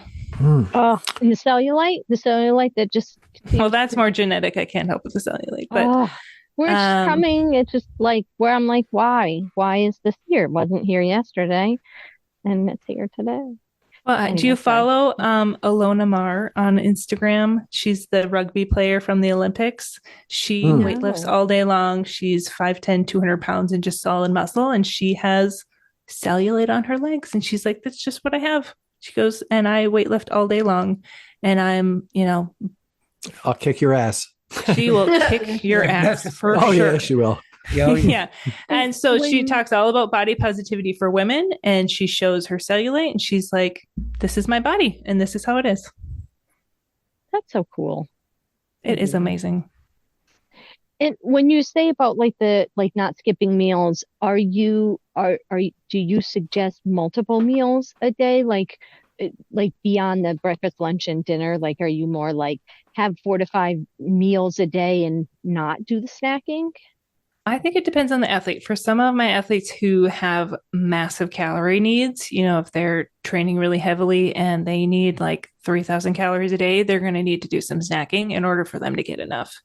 And that's something that I've seen in certain athletes where they are under fueling so much that just the fact that I had one ultra runner, this was a few years ago. He was in about an 800 to 1,000 calorie deficit every single day. And I got him eating 1,000 calories more a day gradually. Over time, we increased that. And he lost about 12 to 15 pounds within a couple months just by eating more and fueling better. Wow. Huh. And that sounds so backwards to the diet culture that we hear, like just need to exercise more and eat less. Yeah. But in that case, we needed to fuel him more, get his like metabolism and his body in a much happier, healthier state. And that excess body weight that he had been gradually gaining over the years. And this was a man who was like 49 years old. He lost that weight over time. Damn it. All right. Yeah. Sounds like me. Very good. I feel like I could like ask like a gazillion more questions, or just be like, I do have to go to bed at some point everywhere. Yes. No, Alex. Can I bring you everywhere in my purse? And be like, Alex, open up my purse. Can I eat this? No, put it back. Okay. So this is where I ask if there's any. I'll ask the Cultra crew if there's any closing arguments at this point. Fred, we asked all our questions, right? Yeah. Alex, this has been really great. A lot of fun tonight. So I apologize. I should have probably started with this question though. So if would you mind telling us a little bit about the services that you actually offer and how somebody would contact you or what that process would be like? Like, what are your basic questions that you would want to know if someone were to approach you? Yeah. So you can find me on social media at Alex Larson Nutrition. And then my website is at alexlarsonnutrition.com. So that is where you will find me first. And so I have one main program. It is my one-on-one nutrition coaching program. It is more ongoing coaching. So it's not like a one appointment and done, because it's not about just providing the information to people. It's not just about knowing what you need to do. It's also about practicing it and applying it and finding a way for it to work for you in a very sustainable long-term manner. That's where we tend to see the best results for people. Even for myself, I obviously know this stuff backwards and forwards. And my race that I did over the weekend, I fueled really well beforehand, but I still was a little bit short during, just because I've only been training for about 10, 12 weeks now. So I just haven't quite gotten into the groove of fueling at the rate that I ideally would like to. So it does take some practice, and that's what we help athletes do over time. So on average, we see athletes anywhere at the minimum's 3 months, but we see some all the way up to 12 months or beyond, just depending on their goals and how far we need to go to get them to the point where they can graduate from our program, feel very comfortable and confident doing things on their own without having to journal for the rest of their life what they're eating and having a dietitian provide that accountability. We want to get them to a place where it's very sustainable for them. Everyone comes into the same program, but we personalize it to them in terms of like based off of their goals, their needs, and then supporting them along the way to get them to that point. So first steps would be to just fill out an application that will provide me with some baseline information. And then I invite people to book a call with me. We talk for about 40, 45 minutes. I take some notes. I visualize what it would look like for you in our program, and then talk about that with you so that we're on the same page in terms of expectations, and then get you onboarded and kind of get you going in the program and getting you to that point where you have that clarity and confidence in your fueling choices, where you're not second guessing things. You feel very sure about what you need to be doing to like have the best energy, have the best performance, and feel your best. Wow. That sounds like, who wouldn't want those goals? I know. I think it's going to be more difficult in things like the donut run, or I don't know. Yes, it would be. Right. We have a run that involves 5 donut shops. So, oh my gosh, sign me up. That sounds awesome. It is. Yeah. It's fun. Excellent. I can't wait to look you up. Doesn't Yeah. sound creepy at all, does that? In this world, it doesn't. I promise. No. Yeah, check out our blog. I have a whole blog post on sodium bicarbonate, which is much more detailed than even what I talked about. We have a whole supplement section. We've been working really hard over the past couple of years to be our goal was, because we're very competitive, we want to have the best endurance nutrition blog on the internet. And so we're getting there. It's pretty darn good. Excellent, excellent. Well, Alex, I will definitely put a link to all that in our show notes. Love it. Of the episode show notes, so that everybody can click that. And I think this is the part of the show where I play a little bit of. Oh, Fred. Celeste sends her apologies. Her computer crashed. So carry on. Okay. Yes. Thank you. Yeah. I think she. Yep. That's why she disappeared. It wasn't anything Alex said. Gotcha. We knew that. What? I can't. There's something eat Becky that. said. Okay. It probably wasn't. I that's like my least favorite thing ever to do, is tell someone that they can't eat something. It just like hurts my soul. So it's probably why I work with endurance athletes, so that I can tell them to eat more. Very good. Well, also maybe like in moderation though too. Yes, absolutely. I think there's a balance. I always think of a Venn diagram where I'm like, okay, we want to fuel you as an endurance athlete, but we also want you to eat like a normal human, and find that kind of middle ground for people. So that's always how I visualize it. Oh my gosh. Now you're speaking my language there. It's not black or white. It's like, it's all things at once in different areas. So yes. Well, Alex, thank you so much for joining us tonight. You. Really appreciate it. To all of our listeners out there, if you've made it this far, of course, seek professional help, and we will see you all in a mile and a half. All right.